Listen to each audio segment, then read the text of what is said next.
நாம் எல்லாம் பாசத்தோடு அழைக்கின்ற, வாஞ்சையோடு அழைக்கின்ற மாமா நேரு அவர்கள் இன்று நமக்காக நம்மோடு பேட்டியில் இணைந்திருக்கிறார். அவரோடு welcome to Peralai. Welcome to Peralai Neruji. உங்க பேர்ல ஆரம்பிக்கப்பட்ட கல்லூரி, உங்களுக்கு போட்டியா எதிர்த்தாப்புல ஒரு சிலையை வேற வச்சிருக்கிறாங்களாம். இதெல்லாம் நீங்க பாத்துக்கிட்டு இருக்கீங்க. உங்களுக்காக எங்க மாணவர்கள் அந்த சிலையை இடிக்கிற அளவுக்கு போயிருக்கிறாங்க. அது என்ன சிலை அப்படின்றத அடுத்த இன்ட்ரோ லீடுல அதை சொல்லலாம். இது வந்து ஜவஹர்லால் நேரு யூனிவர்சிட்டி. நம்மளுக்கு தமிழ்நாட்டில் இருந்து பார்க்குறவங்களுக்கும் இந்தியாவில் இருக்கக்கூடிய இந்த யூனிவர்சிட்டி கேட்டை தாண்டி இருக்கக்கூடிய பலருக்கும் கான்ட்ரவர்சி அப்படின்னு சொல்லப்பட்டு பழகிய ஒரு யூனிவர்சிட்டி. ஆனால் உண்மையிலே JNU யூனிவர்சிட்டி அப்படிங்கிறது எப்படி இருக்கு, அதன் உள்ள இருக்கக்கூடிய மாணவர்களுடைய புரிதல் எப்படி இருக்கு, அவங்களுடைய ஒர்க் எப்படி இருக்கு, அங்கே யூனிவர்சிட்டியில் படிக்கணும்னா என்ன பண்ணணும் அப்படின்னு பல விஷயங்களை கலெக்டிவாக இந்த வீடியோ பேசணும்னு நினைக்கிறேன். இது கொஞ்சம் பெரிய வீடியோவாக கூட இருக்கலாம். வாய்ப்பு இருக்கிறவங்க முழுசா இந்த வீடியோவை பாருங்க. நேருவை பத்தி பேசுவோம். JNU அப்படின்னாலே நினைவுக்கு வர்றது வந்து ப்ரொட்டஸ்ட் தான். ஒரு ஃபேமஸான ப்ரொட்டஸ்ட் கன்னியாகுமரியினுடைய ஆசாதின்ற அந்த ஸ்லோகன் ப்ரொட்டஸ்ட். நேருவின் கண் பார்வையில் அதுவும் அந்த படிக்கட்டுகளில் தான் நடந்தது. அங்க ரொம்ப பூச்செடிகளா வச்சிருந்தாங்க. அவ்வளவு நினைவு மிகுந்த இடமா இது அப்படின்னு கேட்டா, இல்ல தம்பி, வெறுமனை இருந்துச்சுன்னா ஆளுங்க போராட்டம்னு வந்து நின்றுறாங்க, அதனால பூந்தொட்டி வச்சிருக்கிறோம் அப்படின்னு ஒரு கதை சொல்றாங்க. அதே போல இங்க வந்து நேரு இருக்கிறதுனால வந்து நேரு ஒரு பண்பாட்டு அடையாளம், அதாவது பண்பாட்டு அடையாளம் இந்த சென்ஸ் இந்தியாவுக்கு நேரு அப்படின்றது வந்து ஒரு விஞ்ஞான அடையாளமாக. அப்படிலாம் கிடையாது, மோடிக்கு பயம் காட்டும் அடையாளம். அது இப்ப அது எப்ப நம்மளுக்கு உணர்த்துது அப்படின்னா, இந்த நேரு சிலைக்கு நேரா ஒரு வேந்தர் சிலையை வச்சு அங்க போய் பூஜை பண்றது, அங்க போய் கொடிவணக்கம் பண்றது இப்படின்ற வேலைகளை எல்லாம் ABVP தொண்டர்கள் வந்து செஞ்சிட்டு இருக்காங்களா. அப்ப எவ்வளவு பெரிய மகத்தான தலைவர். அப்பதான் இந்த சிலையினுடைய உயரம் வந்து பாகுபலி போல இன்னும் வளர்ந்து கொண்டே போகிறது. இப்படி பல இன்ட்ரெஸ்டிங்கான விஷயங்களை இந்த யூனிவர்சிட்டி. இது மன்மோகன் சிங் திறந்து வச்ச சிலை, ரொம்ப தத்ரூபமாக வடிவமைக்கப்பட்டிருக்கிற வெண்கல சிலை. மாதிரி பல விஷயங்களை ரொம்ப டீட்டெயிலா பேசுறோம், ஒவ்வொன்னா பேசலாம். இது குறித்து எக்ஸ்பிளைன் பண்றதுக்கு தமிழ் தெரிந்த நண்பர்கள் யாராவது இருக்கணும் அப்படின்னு நம்ம ரொம்ப வேண்டி விரும்பி, அதற்காக தமிழ் நாசர் அவர்கள் நம்மோடு இருந்திருக்கிறார். ஐயா வாங்க. நம்முடைய நண்பர் திரு தமிழ் நாசர் அவர்கள் வந்திருக்கிறார். இப்போ இந்த இடத்துல பூச்செட்டியா வச்சிருக்கிறாங்க. நாங்க ப்ரொட்டஸ்ட்ல பாக்குற இடங்கள்லாம் எது, இந்த ஏரியா அப்படின்றது, இதை சுத்தி நடந்த விஷயங்கள், எங்களுக்காக ஒரு சில வார்த்தைகள். நான் JNU வரும்போதும் 2 வருஷம் ஆச்சு. நான் வர்றதுக்கு முன்னாடி JNU அப்படிங்கிற மாதிரி வெளியில் வந்த படங்கள் எல்லாத்துலேயுமே இந்த நம்ம எதிர்த்தாப்பில் பார்த்துட்ருக்கிற அந்த படிக்கட்டு JNU அட்மினிஸ்ட்ரேஷன் படிக்கட்டில் நிறைய மாணவர்கள் வரிசையாக உட்கார்றது, டிபேட் பண்ணுறது, பேட்டி கொடுக்குறது, பத்திரிகையாளர் சந்திப்பு நடத்துறது, அந்த மாதிரி ஃபோட்டோஸாக நிறைய பார்த்துருக்கேன். பட் நான் வரும்போதே வந்து அந்த மாதிரி எல்லா விஷயங்களும் இங்கே வந்து கோர்ட் ஆர்டர் மூலமாக 100 மீட்டர் சுற்றளவில் எந்தவித போராட்டமும் நடக்கக்கூடாது, மாணவர் யாரும் ஒன்று சேர்கிற மாதிரி நிகழ்ச்சிகள் நடத்தக்கூடாது அப்படிங்கிற மாதிரி ஒரு தடை போட்டனால அவங்க வந்து நான் வந்ததுலேருந்து அந்த மாதிரி பார்த்ததில்லை. ஆனால் அந்த பூந்தொட்டி, பெரிய பெரிய பூந்தொட்டிலாம் இருக்குது. முதல்ல நான் பார்க்கும்போது அழகு வச்சுருக்காங்கன்னு நினச்சேன். பட் வந்து இந்த மாதிரி கோர்ட் ஆர்டர் இருக்குது, யாரும் வந்து வரக்கூடாது அப்படிங்கிறதுக்காக அந்த கேப்பை ஃபில் பண்ணுறதுக்காண்டி பூந்தொட்டி வச்சுருக்கதா சொல்கிறாங்க. படிக்கிற இடத்துல போராட்டம் அப்படின்னு சொல்லிக்கிட்டே இருக்கிறது வந்து அது ஒரு பெரிய நெகட்டிவான இமேஜ் அந்த யூனிவர்சிட்டிக்கு கொடுக்காதா? ஏதோ என்ன படிக்க வந்திருக்கோங்கிறத நமக்கு. நான் என்ன ஸ்கூல் படிச்சுட்டு இருக்கேம்மா, 8ஆம் கிளாஸ். நாங்கள் படிக்கிறதே பாலிடிக்ஸ் தான்டா. 10ஆம் கிளாஸ் போர்டு எக்ஸாமுக்காக படிச்சுட்டு இருக்கோமா, இல்லைனா UG படிச்சுட்டு இருக்கோமா. நம்ம படிப்பு அது இது வந்து மெயினாக வந்து ஒரு ரிசர்ச் யூனிவர்சிட்டி. PG கோர்ஸும் PhD கோர்ஸும் தான் அதிகமாக இருக்கிற யூனிவர்சிட்டி. இப்போ நீங்கள் வந்து பாலிடிக்ஸில் PhD பண்ணுறீங்கன்னா என்னத்தை படிக்கிறது? பாலிடிக்ஸ் தான் படித்தாகணும். எக்கனாமிக்ஸில் PhD பண்ணால் எக்கனாமிக் பாலிசி பற்றி பேசி ஆகணும். எஜுகேஷனில் PhD பண்ணால் தேசிய கல்விக் கொள்கையை பற்றி பேசி தான் ஆகணும். சயின்ஸில் PhD பண்ணால் சயின்ஸில் நடக்கக்கூடிய விஷயங்கள், நாட்டில் நடக்கக்கூடிய சயின்ஸ் சார்ந்த சயின்ஸ் பாலிசி எல்லாத்தையும் பற்றி பேசி தான் ஆகணும். ஸோ ஆராய்ச்சிங்கிறது இருக்கிற சமூக விஷயங்கள், சமூக சார்ந்த விஷயங்கள், நம்ம படிக்கிற படிப்பு சார்ந்த விஷயங்கள் சமூகத்தில் எப்படி அது வந்து எஃபெக்ட் இது பண்ணுது, மக்கள் அதை எப்படி பாதிக்குது, மக்கள் மனநிலை, சமூகம் சார்ந்த விஷயங்களை பற்றி படிக்கிறது தானே படிப்பு. ரைட்டு. போராட்டம் ஒரு பக்கம். அஸ் எ யூனிவர்சிட்டியாக அகாடமிக்கலாக இந்த யூனிவர்சிட்டி எவ்வளோ முக்கியத்துவம் பெறுது, எந்தெந்த ஊர்களில் இருந்தெல்லாம் படிக்க வர்றாங்க, அதோடைய வெயிட்டேஜ் என்ன? நம்மளுடைய அந்த ஸ்டாண்டர்ட்ஸ் நம்ம வச்சிருக்கிற டெஃபினேஷன் ஆஃப் ஸ்டாண்டர்ட்ஸ் படி பார்த்தா கூட இந்த தேசிய தரவரிசை பட்டியல், பல்கலைக்கழக தரவரிசை பட்டியலில் JNU வந்து இப்போ 2ஆவது இடத்துல இருக்குதுன்னு நினைக்கிறேன். ஓகே. அதிகமாக வெளிநாடுகளில் போய் செட்டில் ஆகிற மாணவர்களில் கூட JNU மாணவர்கள் நிறைய பேர் இருக்காங்கன்னு கேள்விப்பட்டிருக்கேன். அதே மாதிரி UPSC கிளியர் பண்ணுற மாணவர்களில் வருஷம் ஒரு 10 பேர்கிட்ட JNU மாணவர்கள் கிளியர் ஆகி சர்வீஸ் போகிறாங்க அப்படிங்கிற தகவலும் உண்டு. அதுபோக நிறைய மாணவர்கள், இங்கே படிக்கிற மாணவர்கள் சோஷியல் சயின்ஸ் பேக்ரவுண்ட். ஏன்னா இது வந்து வேர்ல்டு ரேங்கிங்கில் சோஷியாலஜியில் டாப் 10ல் வந்துச்சு போன வருஷம், உலக அளவில். ஆமாம். அதே மாதிரி டெவலப்மெண்டல் ஸ்டடீஸ்லேயும் டாப் ரேங்கிங் வந்துச்சு. ஃபண்டமெண்டல் சயின்ஸ் ரிசர்ச்லேயும் ஜேஎன்யூக்கு ஒரு பெரிய பேர் இருக்குது. ஏன்னா பயோடெக்னாலஜி ஃபஸ்ட்டு ஆரம்பித்ததெல்லாம் ஜேஎன்யூவில், நம்ம அண்ணா யூனிவர்சிட்டியோட ஜேஎன்யூன்னு அப்படி தான் தகவல். ஸோ வந்து எல்லா விஷயத்துலேயும் அந்த நம்ம ஊரில் வந்து படிப்புனாலே அந்த ரேங்கிங் அப்படின்னு சிஸ்டம், அந்த ரேங்கிங் சிஸ்டம் எடுத்தால் கூட ஜேஎன்யூ டாப்பில் தான் இருக்குது. இவ்வளவு பாலிடிக்ஸ் பேசுறதுனால தான் இது சோசியாலஜியில் நம்பர் 1 பொசிஷனில் வந்துருக்கு. கண்டிப்பாக. வெரி ப்ராக்டிக்கலான ஒரு யூனிவர்சிட்டி. நாமெல்லாம் ஸ்கூலில் காலேஜில் படிக்கும்போது ஒரு காலேஜ் அப்படின்னா எப்படிலாம் இருக்கணும் அப்படின்னு நினச்சோமோ அந்த மாதிரி ஒரு ரொம்ப அருமையான ஒரு சூழலும், ரொம்ப மாங்குயில் பூவிடும் பூஞ்சோலை, உண்மையிலேயே நம்மை மாற்ற நினைக்கிறது சிறைச்சாலை. இது இரண்டுக்கும் மத்தியில் இருக்கிறது ஜேஎன்யூ என்னும் இந்த கல்வி சோலை. ஆகவே ஜேஎன்யூக்குள்ளே போகலாம் வாங்க.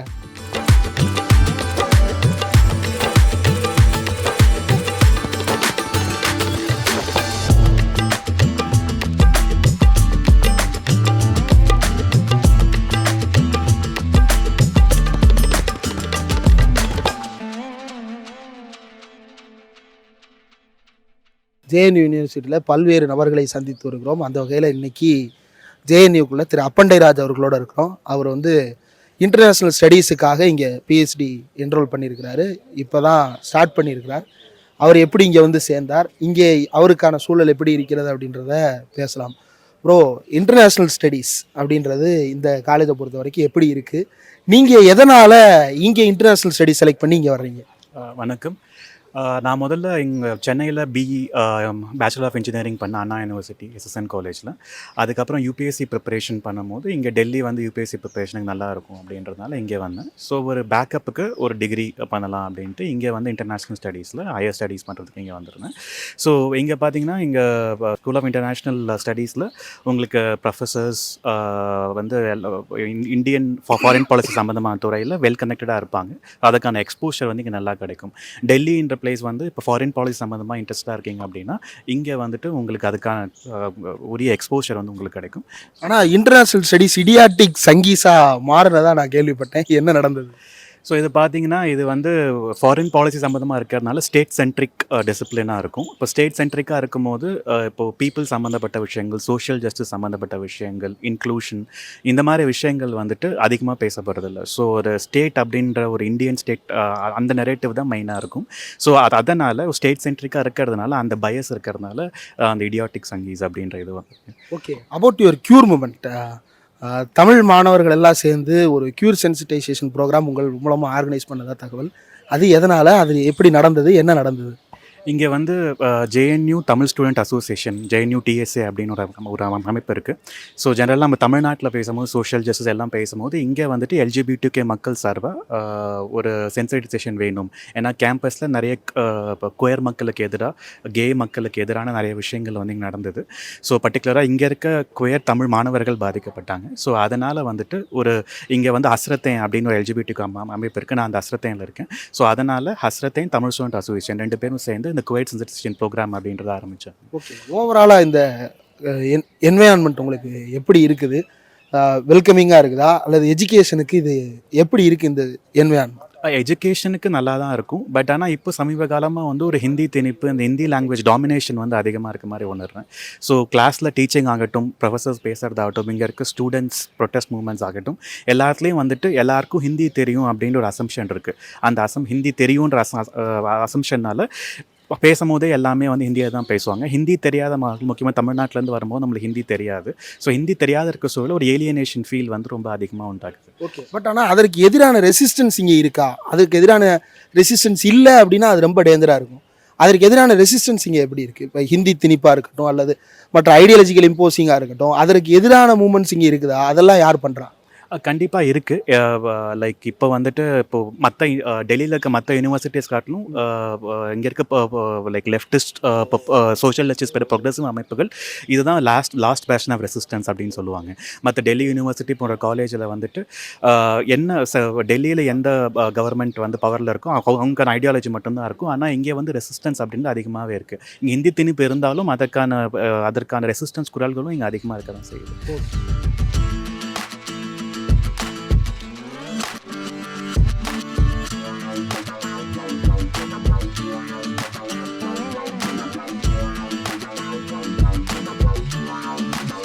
My name is Amit Kumar. I am from Uttar Pradesh and I am doing here PhD in Computer and System Sciences. We can see every state people here.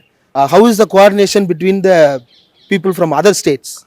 Yes, it's a very good environment in JNU. Like I have studied before in Baba Saheb Bhimrao Ambedkar University, that is a central university in Lucknow, and as well in Lucknow University.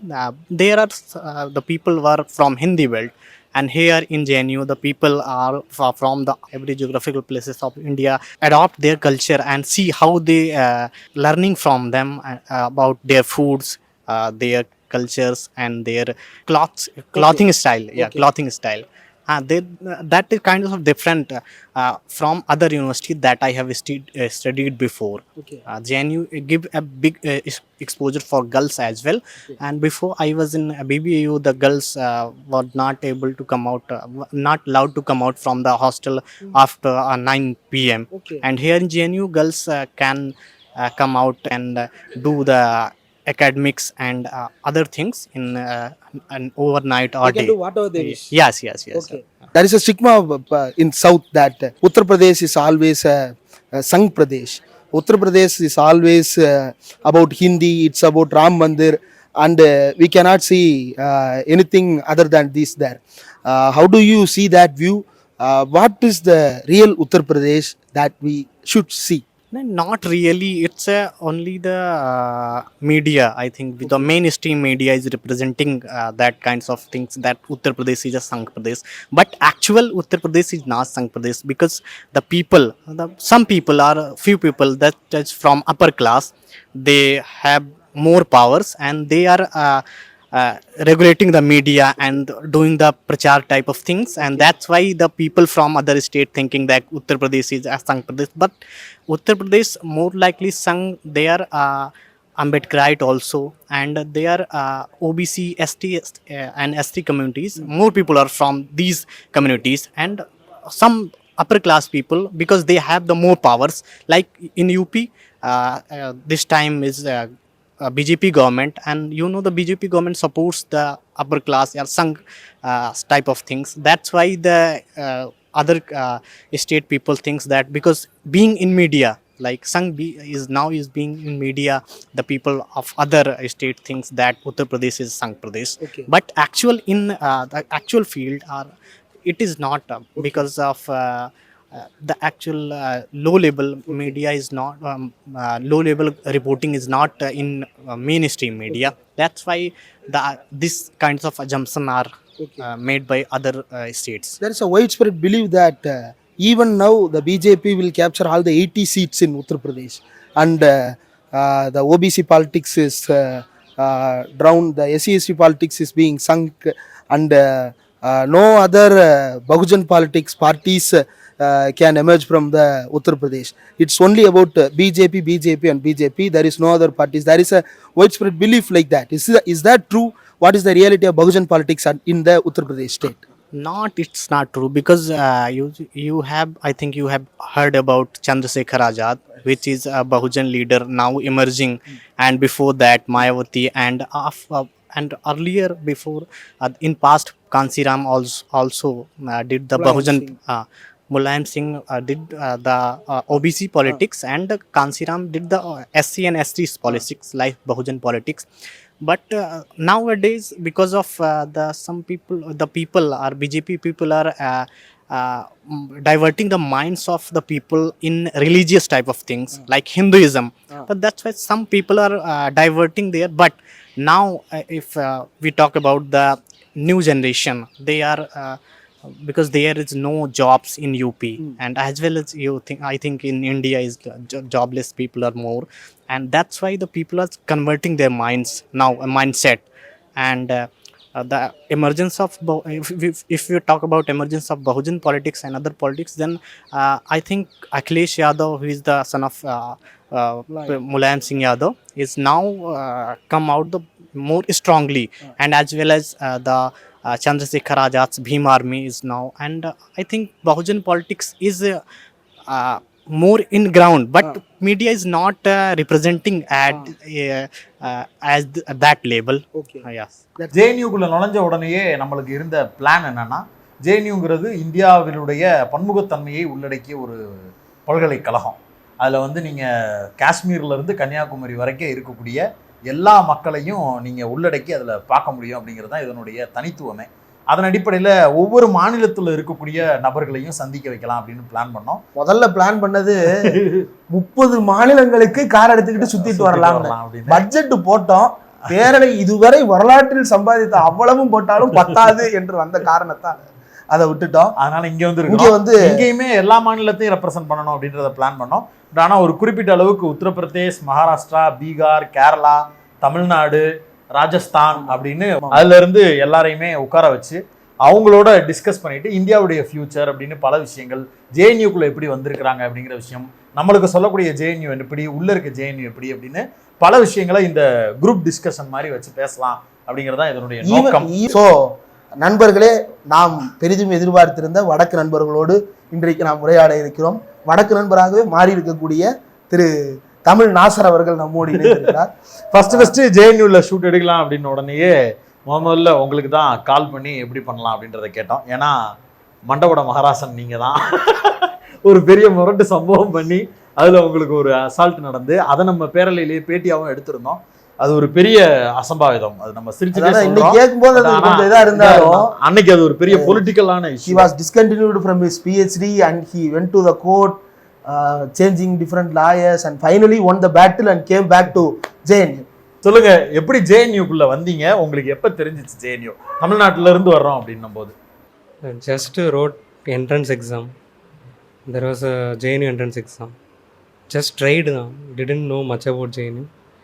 Just tried and I got JNU. Only I got JNU that time. I didn't get other institutes for which I wrote the exam. So I just came. I thought like we'll come and we'll go to other place. But after coming here, it was like okay, we'll continue. Doing on which course?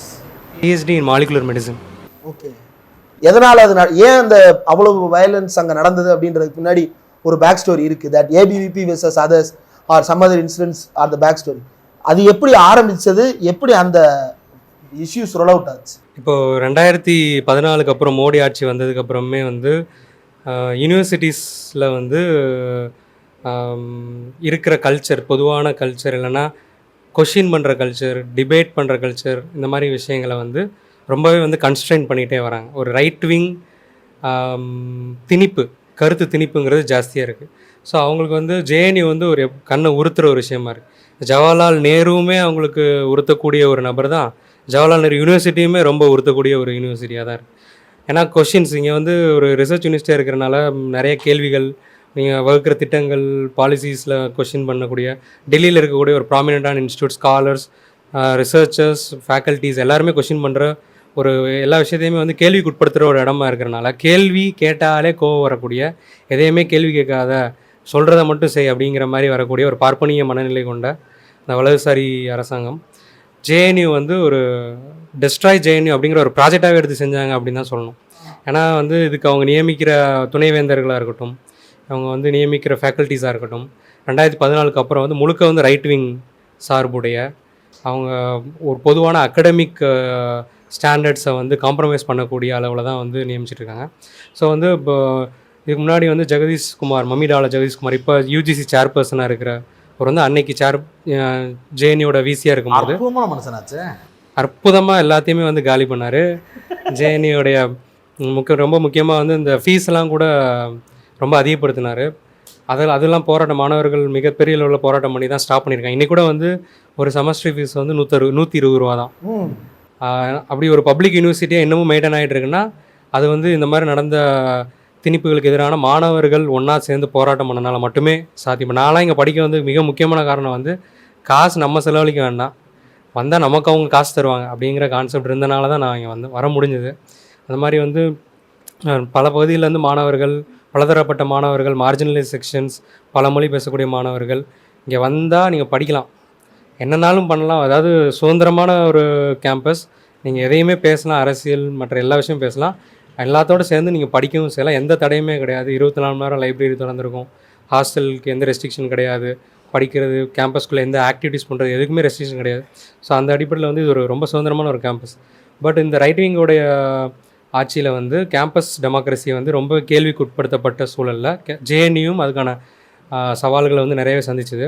So அந்த அடிப்படையில் வந்து campus லெவலில் இருக்க ஏபிவிபிங்கிற பிஜேபியோட student wing அவங்க வந்து நேரடியாக மாணவர்களை தாக்குறது, அவங்க மீது வந்து வன்முறையை செலுத்துறதுங்கிறது வந்து ரொம்ப அதிகமாகிட்டே இருந்து நீங்கள் கவனிச்சிருப்பீங்க.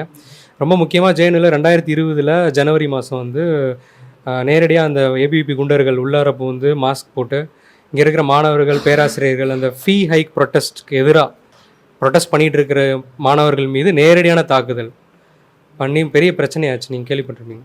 ஸோ அதோட தொடர்ச்சியாக வந்து அந்த மாதிரி வன்முறையில் ஈடுபடுறவங்க மேலே இந்த அட்மினிஸ்ட்ரேஷன் எந்த நடவடிக்கையுமே எடுக்கிறதில்ல. அது completely they are protected from any action. இந்த அட்மினிஸ்ட்ரேஷன் அப்புறம் குறிப்பாக டெல்லி போலீஸ் நம்ம எஃப்ஐஆர் கேஸ் ஃபைல் பண்ணாலும் எஃப்ஐஆர் கூட ஃபைல் பண்ணுறது கிடையாது. டெல்லி போலீஸ் டைரக்ட்லி அண்டர் வந்து சென்ட்ரல் கவர்மெண்ட், அமித்ஷா. ஆமாம், அமித்ஷா கீழே தான் இருக்குது. ஸோ வந்து கம்ப்ளீட்டாக அந்த ரவுடிஸ் வந்து கூன்ஸ் வந்து கம்ப்ளீட் ப்ரொடெக்ஷனை வந்து என்ஜாய் பண்ணுறாங்க. ஸோ அதன் தொடர்ச்சியாக வந்து இந்த கேம்பஸ்குள்ளேயும் வந்து நிறைய அந்த ஏபிவிபி வன்முறை நடந்துகிட்டே இருந்துச்சு. அப்படி ஒரு வன்முறை வந்து கடந்த ஆண்டு வந்து பிப்ரவரி மாதம் நடந்துச்சு. இங்கே ஸ்டூடெண்ட்ஸ் யூனியன் ஆஃபீஸ்னு ஒரு ஆஃபீஸ் இருக்குது. அந்த ஆஃபீஸில் வந்து அவங்க பெரியார் மார்க்ஸ் லெனின் போர்ட்ரேட்லாம் போட்டு உடச்சி அங்கே இருக்கிற ஆஃபீஸ்லாம் கிறுக்கி வச்சு ரொம்ப வல்கரான சென்டென்சஸ்லாம் எழுதி வச்சு ஆஃபீஸை வேண்டலைஸ் பண்ணியிருந்தாங்க. அதை தட்டி கேட்கும் போது தாக்குதல் நடத்தினாங்க. அதில் எனக்கும் அடிபட்டுச்சு. ஸோ அதை பண்ணது வந்து ஏபிவிபி. ஆனால் சம்மந்தமே இல்லாமல் அடுத்த ஒரு வாரத்தில் நான் லேபுக்கு போகும்போது என் கைடு அவங்களும் சூப்பர்வைஸ் பண்ண மாட்டேன்ட்டாங்க.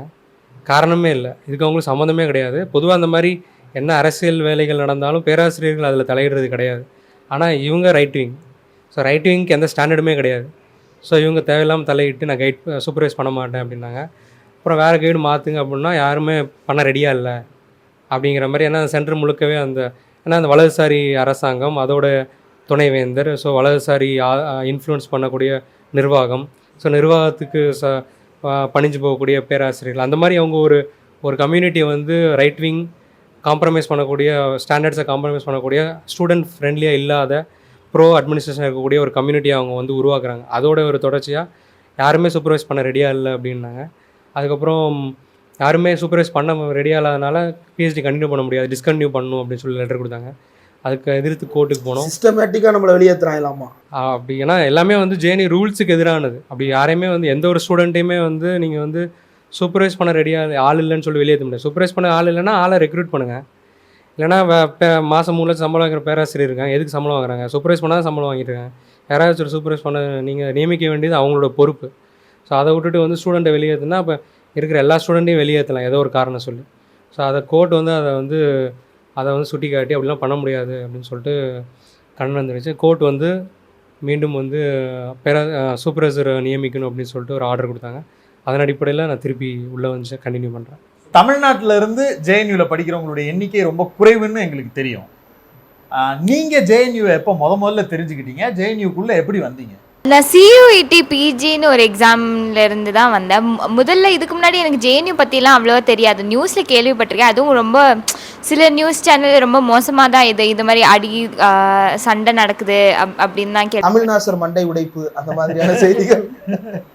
அதான் இதுக்கு முன்னாடி வந்து ஜேஎன்யூ என்ட்ரன்ஸ் எக்ஸாம் இருந்தது.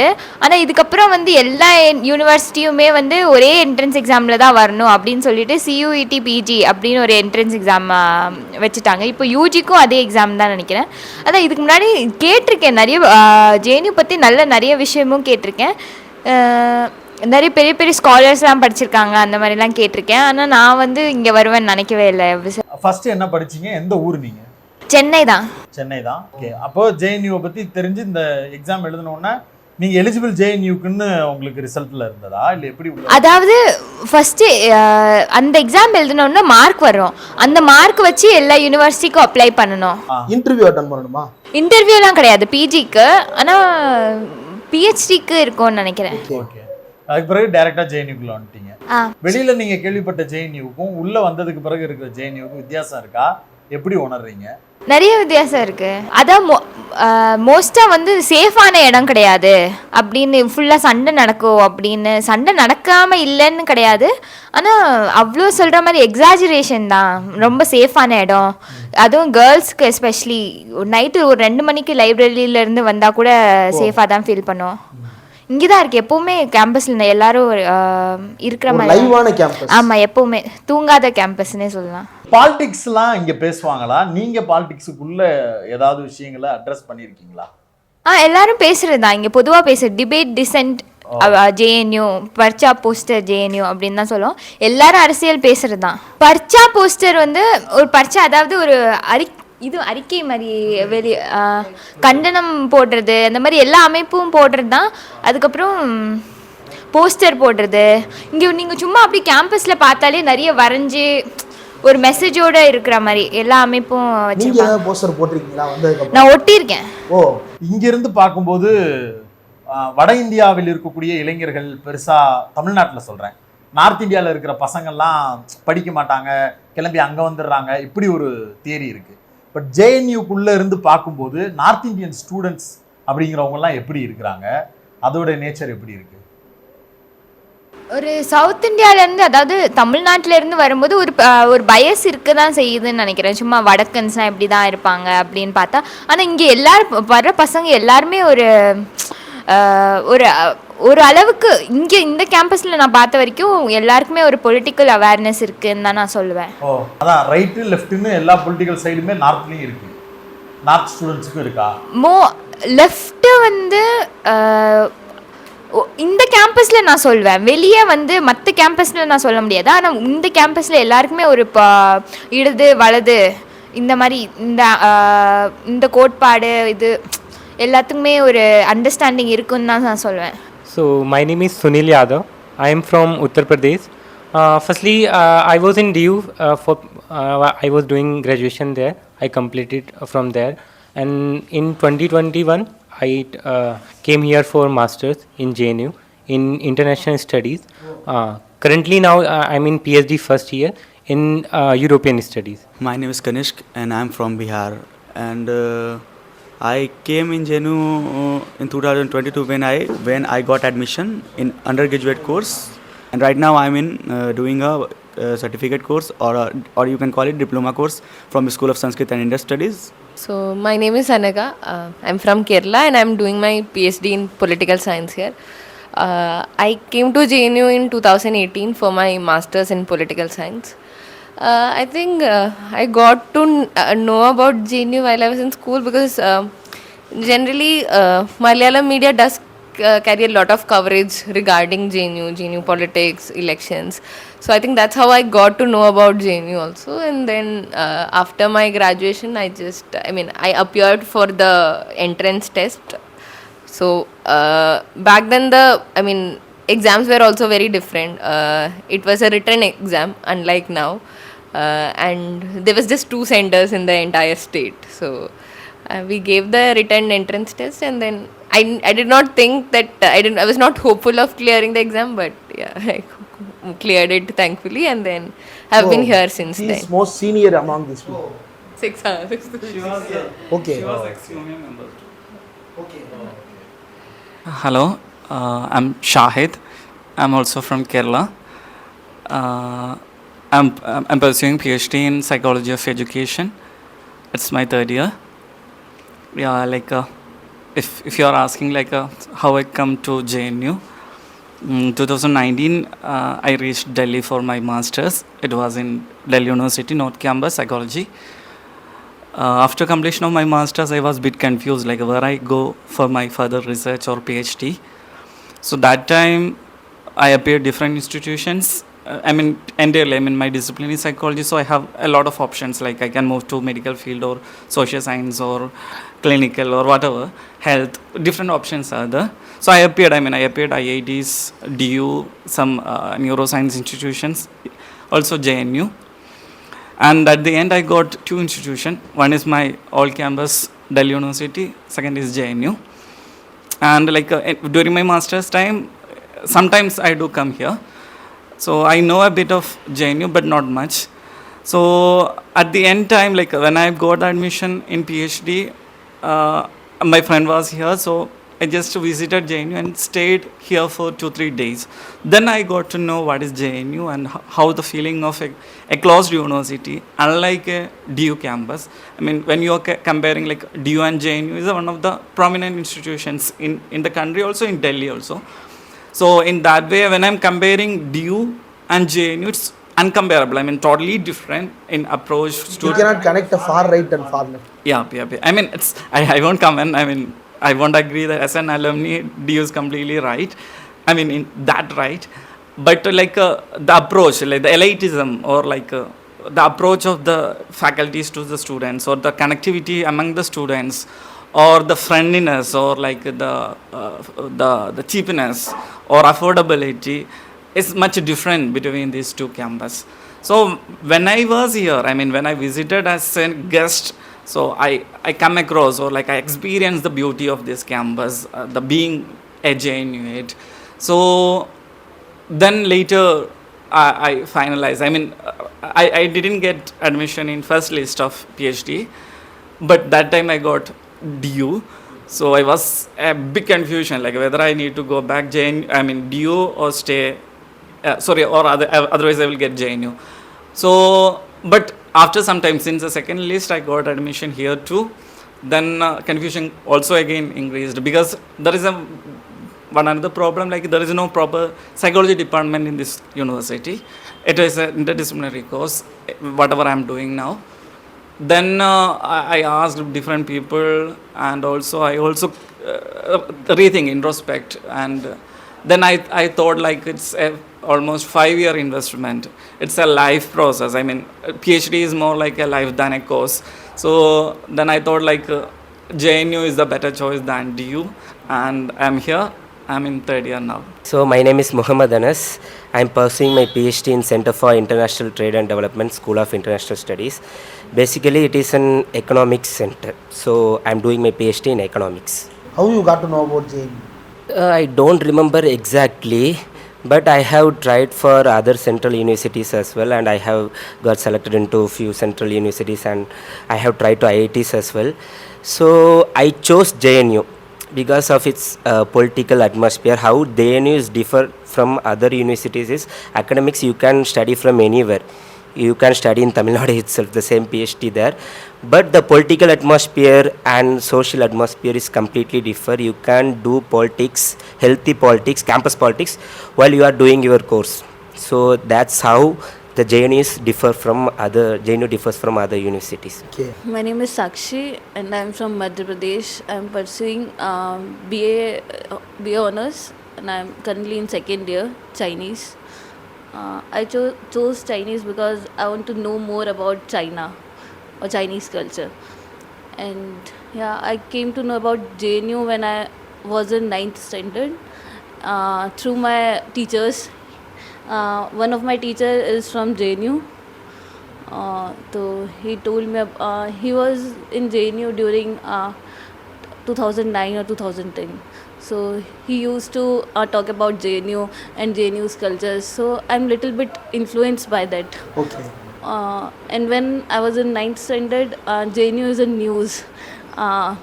Different media houses covering that what is happening in JNU. So from that time, I decided that I have to go in this university. My family told me that do pol science in DU or other university, but don't go in JNU. But I said no.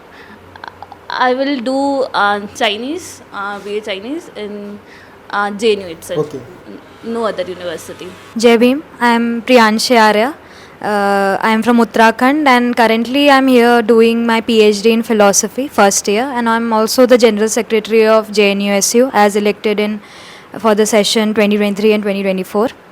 About JNU, I mean, I come from a small town, so one would not expect to hear a lot of things about whatever goes on beyond that small space. But then JNU has always been in the news, and it has always been famous for its strong political stances. And My family, unlike others that I've heard of, my family has had a liking towards JNU for that specific reason, because of the way it emphasizes and protects the voices of the marginalized. And I knew about like JNU through news, and then about its academics. When I came to Delhi for my bachelor's, I did my bachelor's in Indrakumar College for Women, DU, and I knew then that JNU is one of the best places to pursue higher education, to pursue a master's or a PhD, and that's how I applied here in JNU for masters in philosophy itself. I came to JNU for the first time in 2021, and since then I've been here. I've been fortunate enough to get admission again here in like PhD. Once you saw JNU in the news, but when you got yourself into the JNU, you got into the news. How that happened? How you are involved in bapsa? So yeah, I mean it has been a surreal experience first of all, because I like never had that ambition to get into politics. I had never imagined myself that way, basically. But Before coming here, you are not involved in any party activities or political activities? no, I'm like not outrightly, but then what happens with our families, I come from a Dalit family, so you are never very much away from the political scene, because you are at the brunt of it, the brunt of oppression. So I mean, but outrightly, as not nor my family, neither have I been part of like politics that way. But then always I did have an inclination towards Ambedkarite ideology, as did my father. And that's how when I came to JNU, I knew I had to join bapsa, because it is an independent Ambedkarite organization within the campus dedicated to securing securing the voices of the marginalized, be it SC, ST, OBC students or PWD or queer people.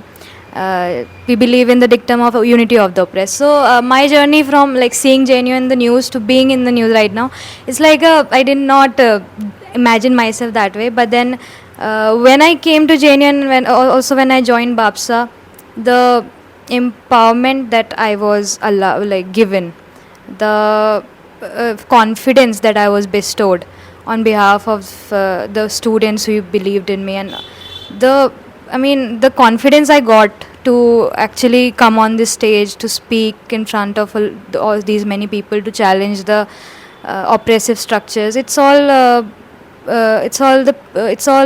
gift of the people I am around. It's because of bapsa. It's because of the people who believed in me that I'm here. And then I think this is something about JNU, that you grow a lot. You do things and you see yourself at places that you must not have imagined yourself. You make progress, and I think that is the beauty of JNU here. Participating that election in outside in state level or central level election, MP, MLA selection, that is also very difficult. In inside the campus election, how it is a very difficult, or how it... I mean, as you have rightly pointed out, the larger governments outside of the campus are afraid of student politics because of the challenging voices the student politics nurtures, the conscience it nurtures in the students to actually stand against oppression, to actually stand against any policies that are against their interests, that are against the interest of the marginalized as well. So yeah, I mean, even JNU has been at the target of the central government because of the kind of issues it raises and because of the kind of voices it energizes. I mean, that within the campus, the elections have been the central. After 4 years, this election happened, and I think all of the progressive organizations in the JNU had this one goal of defeating abvp. Because we did not want the university to succumb to rightist forces. So a mini general election 2024 happened here. Yeah, I hope so, that it does even project itself, the anti-ABVP sentiment, anti-right sentiment also projects itself into the Lok Sabha elections that are going to happen. I believe JNU has given its mandate for that it does not, it will not succumb to Modi, it will not succumb to rightist forces and the forces that want to actually defeat the progress India has made and defeat the interest of the marginalized of India. And I think I have hope that this will as well be projected. This question is for all of you. That India has lot of discrimination as a caste and all those things. Particularly, I want to know that in that JNU campus, is there a discrimination? Yes. What kind of caste or male, female? All kinds of. Shocking, quietly shocking. I'm telling like rest of India also there are different hierarchies, discrimination, everything is happening. But the specialty of JNU is here it is visible and discussing. I mean JNU is also very clearly everything is, I mean whatever happening in this country, whatever the hierarchy, the discrimination, everything is here as well. JNU is a mirror of India. Yeah, of course. I mean, I have one example. I mean, that's why I took the mic. I met Nasser. I mean, Nasser, do you remember what was the first incident which we were met? We met like, he is the founder of Reservation Club JNU. So there is a context, there is a story behind like how a reservation club formed in this campus.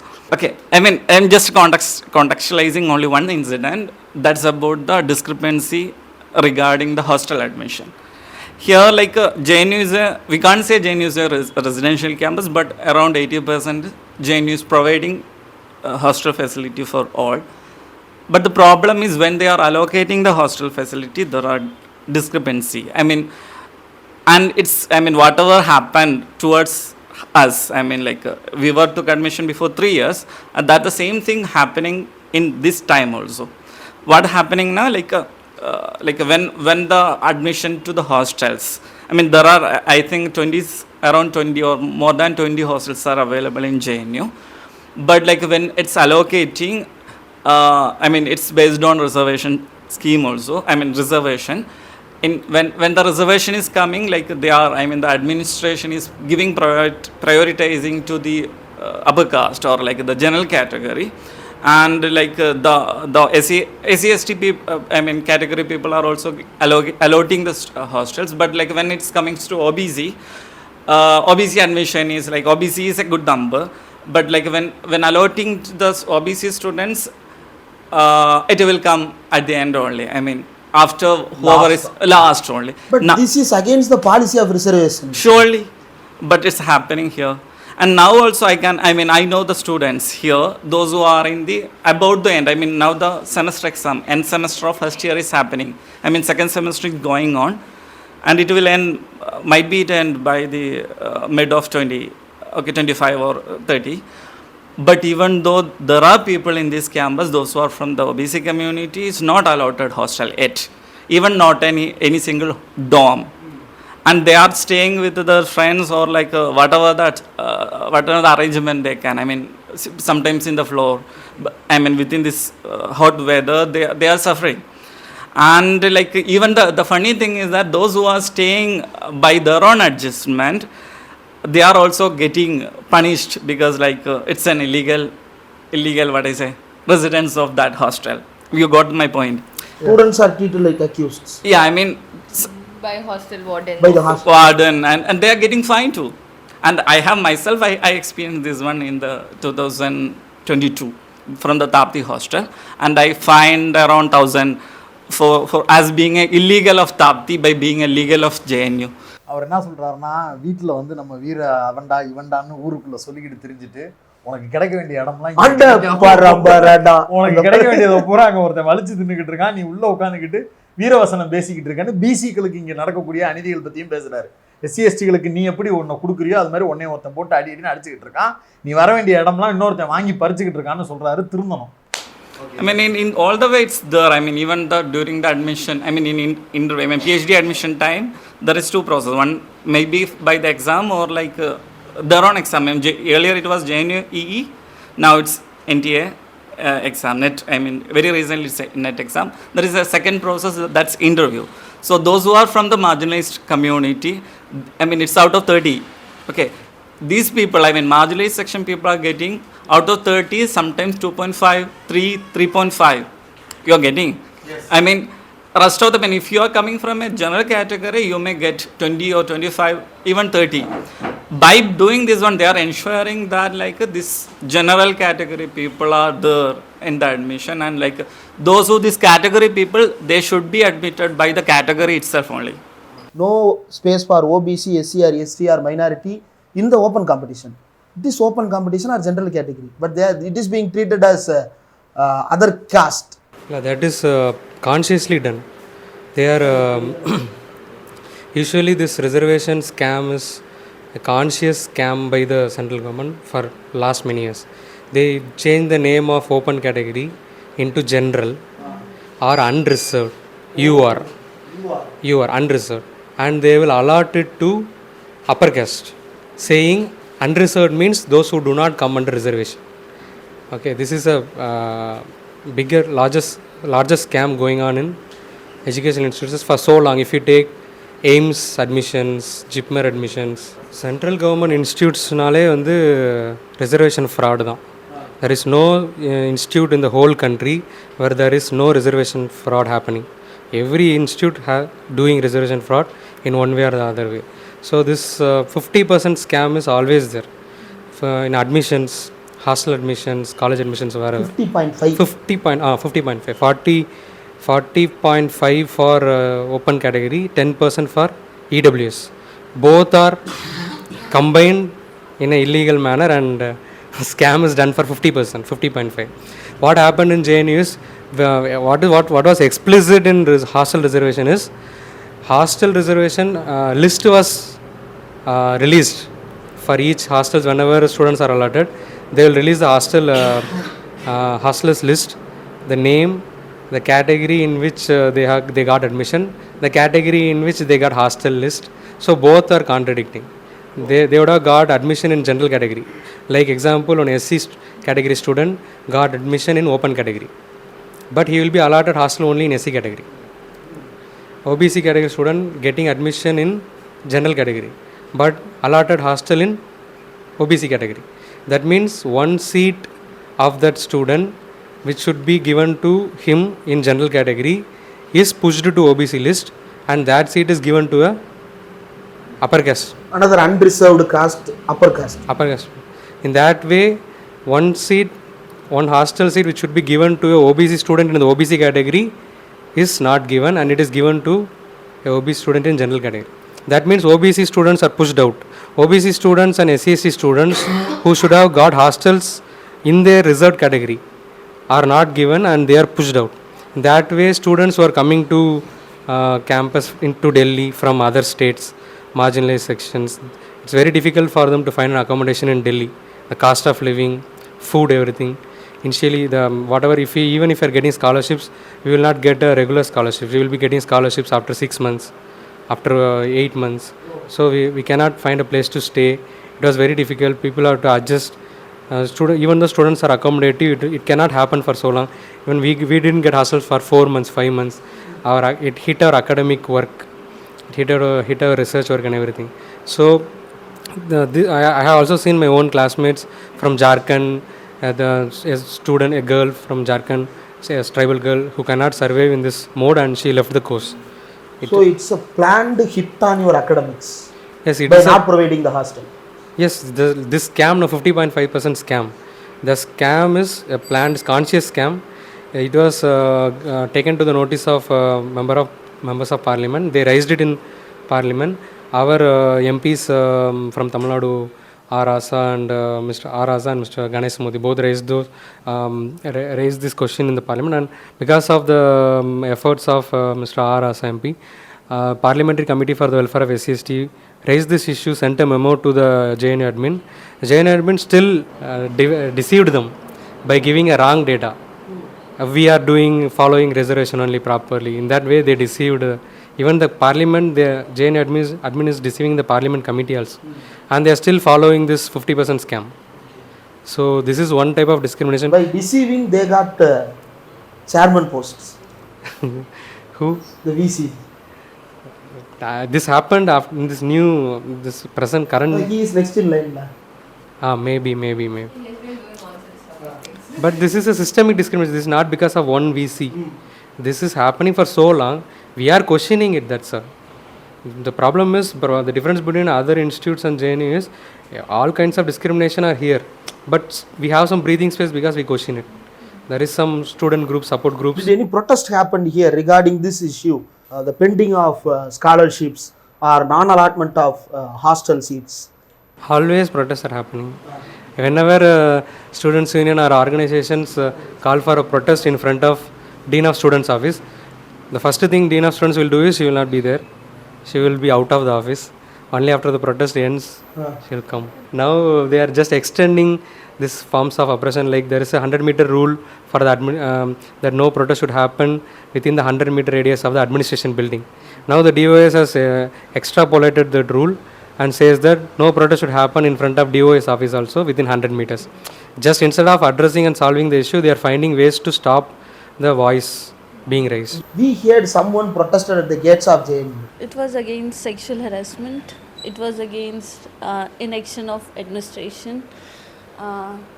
It was against the whole system, the patriarchal system, which was like, as everybody said that JNU is the reflection of the whole society. The problem here is that society questioned this because the resistance happened. And the protest happened. The question, the students here raises question against the whole oppressed system, whether it's patriarchal, Brahminical, everything. So on 31st, I was sexually harassed by 4 people. Those 4 people belongs to the same system. They are from ABVP, they are from RSS, both. So They keep telling that girls are our god and Nari Shakti. adada bade dialogues alla they are doing this nonsense. नारी शक्ति उन्हें तभी चाहिए जब नारी उनके पैरों के नीचे रहे. About that protest, 4 people harassed you. What was the action taken against them? Like from starting, administration is very inactive. They are not taking any action against those 4 people because obviously they belong to RSS, so they can't take action directly. They are studying here only. Yeah, 2 people are currently JNU student and 2 people are ex-student. What you did? So first we go to administration with SU or other activist students.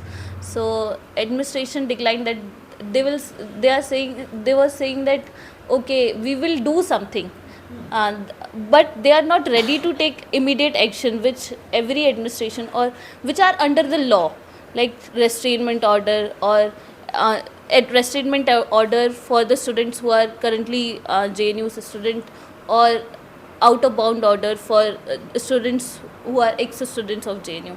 So against that we blocked the north gate. Or after that they took some actions. The immediate action You said should that? be taken. Yeah, How long it take? 13 days. 13 days. Yeah. Who are all the organizations in this JNU who supported the protest? Or who organized the protest? ABVP को छोड़ के सब. Except ABVP. All people, because the perpetrators itself were from ABVP. The perpetrators itself were from ABVP, and it has been a trend witnessed in the admin that they have been like infamous for protecting people of a certain political inclination, and they were very adamant on protecting these people as well. So it took a lot of protest from Sakshi's side, and all the progressive organizations of JNU stood by that protest as well. And we also moved to a university strike for the demands of for basic demands. The demands were very basic, that a restraining order at least should be implemented properly, that the perpetrator was staying in the same hostel as the complainant, so he should be moved out on an immediate basis, and he should be barred from teaching at the school. And these were very basic demands that we shouldn't have had to fight so much for such basic demands, but then we had to. And then also the VC would not establish any conversation, any communication, but then she had the time to come and threaten the protesting students. She came to the North Gate in the morning for a walk or whatever, and then she basically threatened Sakshi and her like people who were there at present at that time. Instead of expelling the She threatened harassers, that you she threatened the protesters. yeah, that you do not know who I am and I do not want you children to ruin your futures, and words like that are basically threatening words. So I mean this apathy of the organized like administration, the protests were there, and that's why JNUSU also gave along with Sakshi a call for university strike. Yeah, so like all the activists who were protesting and also the complainant, the university immediately didn't even take much time. They immediately sent a proctoral inquiry notice on all those people. I mean it must be around 20 people who have gotten proctoral inquiries to block the North Gate, but they did not. The proctor office could work so smoothly at this for delivering proctoral inquiries, but then couldn't actually work for implementing a restraining order, and that's very shameful.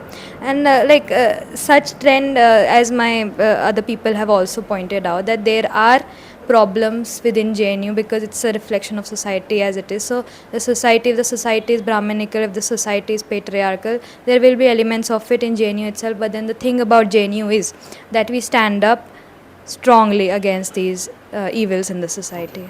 Those poor people, they were protected just because they were ABVP or from some influential social background. I mean, caste. There is a like element of caste privilege also, but then the two people who were students here were very much active members and active people in the organization that is ABVP, and that is one of the factors that has influenced this. And also there comes a certain privilege with being a man as well. So we have seen, be it in any case, that the man does not, it's very sad that man does not lose his social prestige even after getting like accused with the sexual harassment cases. Everybody is very keen on being the first to forgive them or give them a second chance, but then the respect, I mean the dignity of the complainant, the dignity of the survivor is usually attacked in this patriarchal society, and that is what the sentiment of the progressive organization of JNU, at least they stand against such ills. Yeah. There is a opinion on JNU in common. JNU is become a JNU is filled with leftist. One day will come that the ABVP and the RSS will take over this. They keep telling that it will. No, it will never happen. In Tamil Nadu, we have one person. இந்த நாடு என் கையில சிக்கிச்சு செத்த, he was saying like that. Like that in North there is one person, but in Tamil Nadu that guy have no power. But in North, unfortunately, that kind of guys are in power. They are saying that we will uproot every single left from JNU. No, it will never happen. Actual thing is there is some nuanced thing behind there. Actually, the harassment, violence la irukla, they do it very systematically. They want to show JNU as a hub of violence. It's a place of violence. You know, in the space, it's for marginalized, it's for vulnerable, it's for voiceless. So வந்து அவங்க family students படிக்கிற ஐஐடியில் இந்த மாதிரி violence நடக்குது நியூஸில் என்னைக்காவது நம்ம பார்த்துருக்கோம். ஐஐடிஸில் ஒரு பெரிய கேம்பஸ் வைலன்ஸ் ஆக்ஷன் எடுத்ததை பற்றி வராது. ஆனால் ஜேஎன்யூவில் எந்த அளவுக்கு வைலன்ஸ் இருக்கோ அதே அளவுக்கு ரெசிஸ்டன்ஸ் இங்கே இருந்துக்கிட்டே இருக்குது. ஆனால் அவங்க வைலன்ஸை மட்டும் நியூஸில் திருப்பி காட்டி ஒரு ரூரல் ஏரியாவிலேருந்து, ஒரு மார்ஜினலைஸ் செக்ஷன், ஒரு லோயட் கேஸ்ட் சொசைட்டிலேருந்து, மார்ஜினலைஸ் செக்ஷன்லேருந்து வராத மாதிரி ஜேஎன்யூ அவங்க பார்த்துக்கிட்டே இருக்காங்க. ஏன்னா நான் வந்து அடிக்கடி நான் சொல்லுவேன், ஜேஎன்யூ வந்து நான் தமிழ்நாடோட கம்பேர் பண்ணி சொல்லுவேன். மொட்டை இந்தியாவிலையும் தமிழ்நாட்டுக்குள்ளே என்ட்ராகிறதுக்கு அவங்களுக்கு எவ்வளோ கஷ்டமாக இருக்குது. சாஃப்ரன் ஃபோர்ஸஸ்க்கு எவ்வளோ ட்ரை பண்ணுறாங்க. இந்த ஜென்ரல் எலெக்ஷன், லோக்சபா எலெக்ஷனில் ஒரு சீட் ஜஸ்ட் 0.5% ஓட் ஷேருக்கு அவ்வளோ எஃபர்ட் போடுறாங்க. In JNU also they are trying this. They have been doing it for a long to secured like just increase their vote share, அவங்களோட ஃபோர்ஸை காட்டணும். நீங்கள் கேம்பஸ்குள்ளே வரும்போது ஃபுல்லாக சாஃப்ரான் ஃப்ளாக், எங்கே பார்த்தாலும் ஏபிபி போஸ்டர் பார்த்துட்டு இதை வெளிலேருந்து பார்க்குறவங்களுக்கு என்ன தெரியும்? So it's a hub of RSS, it's a hub of our ABVP, but it's not the case. பணம் மணி இருக்குது, இந்த மணியை ஃபுல்லாக இருக்காங்க. நீங்கள் ஸ்டூடெண்ட் சைடு பார்த்தீங்கன்னா 90% of students are against their saffronisation. So என்னென்னா இவங்க ஆக்ஷனை எடுக்காதது செகண்ட். ஃபஸ்ட்டு என்ன பண்ணுறாங்கன்னா இந்த மாதிரி வயலன்ஸில் இன்வால்வ் ஆகிறவங்களுக்கு போஸ்டிங் கொடுக்குறாங்க. இந்த வயலன்ஸில் இன்வால்வ் ஆகிறவங்க எல்லாருமே எங்கே பார்த்தீங்கன்னா ஆர்எஸ்எஸ் பேக்ரவுண்ட்லேருந்து நீங்கள் வந்தீங்கன்னா டெல்லி யூனிவர்சிட்டியில் உங்களுக்கு ஈஸியாக போஸ்டிங் கிடச்சிரும். 2020 வயலன்ஸை பற்றி அவர் மென்ஷன் பண்ணியிருந்தார்ல அந்த இன்சிடென்ட்ஸ், அதில் இன்வால்வ் ஆனவங்க இங்கே அசிஸ்டன்ட் ப்ரொஃபஸராக இருக்காங்க. கௌரவ் சர்மான்னு ஒருத்தவர் இந்த 2019-20 வயலன்ஸை லீட் பண்ணவர் இங்கே அசிஸ்டன்ட் ப்ரொஃபஸராக ஜாயின் பண்ணியிருக்காரு. அதுக்கப்புறம் 2023 அந்த டெஃப்லாஸ் வயலன்ஸை பற்றி சொன்னார்ல, இவர் அட்டாக் பண்ணது பெரியார் ஃபோட்டோலாம் போட்டு உடைச்சது, அதை லீட் பண்ணவங்க தான் இங்கே JNU SUயோட எலெக்ஷன் கவுன்சிலர்ஸ் சென்ட்ரல் பேனலோட கேண்டிடேட்ஸை அவங்கள கண்டெஸ்ட் பண்ணுறதுக்கு அலோவ் பண்ணுறாங்க. ஸோ ஸ்டூடெண்ட்ஸுக்கு இந்த RSS ABP ஸ்டூடெண்ட்ஸுக்கு நான் ABP ஸ்டூடெண்ட்டாக இருந்தாலும் அவங்களுக்கு ஒரு என்ன ஒரு கான்ஃபிடென்ஸ் இருக்குன்னா, RSS ABPயில் சேர்ந்து நம்ம வயலன்ஸில் இன்வால்வ் ஆனால் our life will be very settle, our life will be good, we can get assistant professor job in any of Delhi universities. So அந்த தைரியத்திலேயே சாஃப்ரானிஸ்ட் இல்லாத ஸ்டூடெண்ட்ஸ் கூட அதில் இன்வால்வ் ஆகிறத நம்ம பார்க்க முடியுது. சிஸ்டமேட்டிக்காக JNU டார்கெட் பண்ணுறாங்க. தமிழ்நாடு எப்படி டார்கெட் பண்ணி தமிழ்நாட்டுக்குள்ளே என்ட்ரு ஆகிறதுக்காக என்னென்ன முயற்சி பண்ணுறாங்களோ அதே மாதிரி JNU அவங்க டார்கெட் பண்ணுறாங்க. But it will never ever happen, we will resist strong. ஒரு ஸ்டிக் அண்ட் கேரட்டை வச்சு RSSக்கு ஆள் பிடிச்சிட்டே இருக்காங்க. ஆமாம் ஆமாம். I want to know that your political opinion and command on our nation. Are we safe in this Modi government? Or what is happening? What is your opinion on this? Definitely, none of us, I think, share the opinion that we are safe under the Modi government. We have seen how in the past 10 years, every institution, whatever, be it educational institutions, or be it even our institutions like ED, CBI, how all that has been used. It's before us. And as a student, I think we have before us n number of examples of how systemically discrimination is happening, how systematically the attack on campuses is happening. Like starting from Rohit Vemula's institutional murder in 2016, we have seen how the entire government, how the entire BJP RSS machinery was involved in it. And from that onwards, we have seen how such instances of institutional murders has been happening in campuses across the country. While we demand for a redressal for such changes, what we have seen is there are more systemic ways of discrimination happening, like the way they had pointed out how there was a clear discrepancy in hostel allotment process. JNU as an institution is an institution which has an SC/ST priority allotment policy. Like we have a hostel manual wherein it is written that all SC/ST students will be provided hostels on priority basis. But what we have seen is they are being, pushed away from the entire hostel allotment process itself, which is actually pushing all students, especially those from the marginalized sections, away from education itself. And similarly, if you ask with regards to the question of gender as well, we have seen how, like Sakshi said her example, and other than that, in our own institution, there was a case against a professor. He was also affiliated with the RSS. Atul Johri was his name. 9 students had filed a complaint against him. But despite that, he was given a clean chit by the administration. He's still seen roaming around here. He's still seen celebrating with the ABVP members. So it's giving a clear message that no matter how much complaint you give, no matter how much resistance you give, we are going to protect those who are with us. And not just in educational institutions. We have seen how in the name of cow slaughtering, how there has been a attack, especially on the marginalized, in the name of eating beef, in the name of dissent. Gauri Lankesh, Pansare, all of them have been and a victim of this Modi regime. So there is whole fear mongering that is happening, all possible ways to crush dissent in this country, and trying all possible ways to break the secular fabric of this country. We remember how in 2019 the entire CA NRC was brought in, how anti-constitutional it is, how anti-human it is, and how it's very an Islamophobic rule in basically.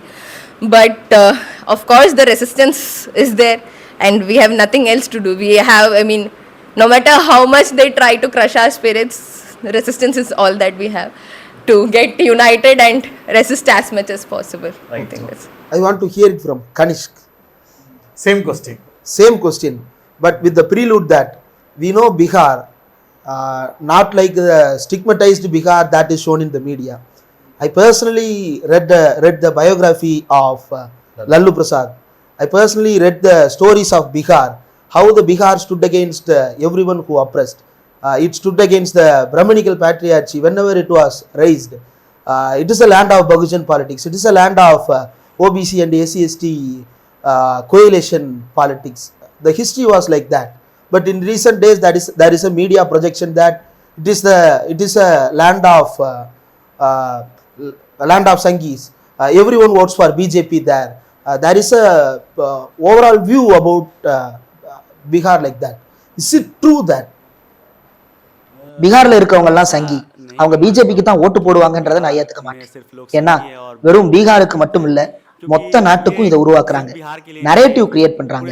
ஒரு உதாரணம் சொல்லணும்னா, இப்ப சொல்றாங்களே ஆப்கி பார் 400 பார்னு, பிஜேபிக்கே தெரியும் இதெல்லாம் நடக்காதுன்னு, நமக்கு ரொம்ப நல்லா தெரியும் 400 எல்லாம் கிடைக்காதுன்னு. ஆனா வாக்காளர்களுக்கு மத்தியில ஒரு உளவியல் தாக்கத்தை உருவாக்குறாங்க.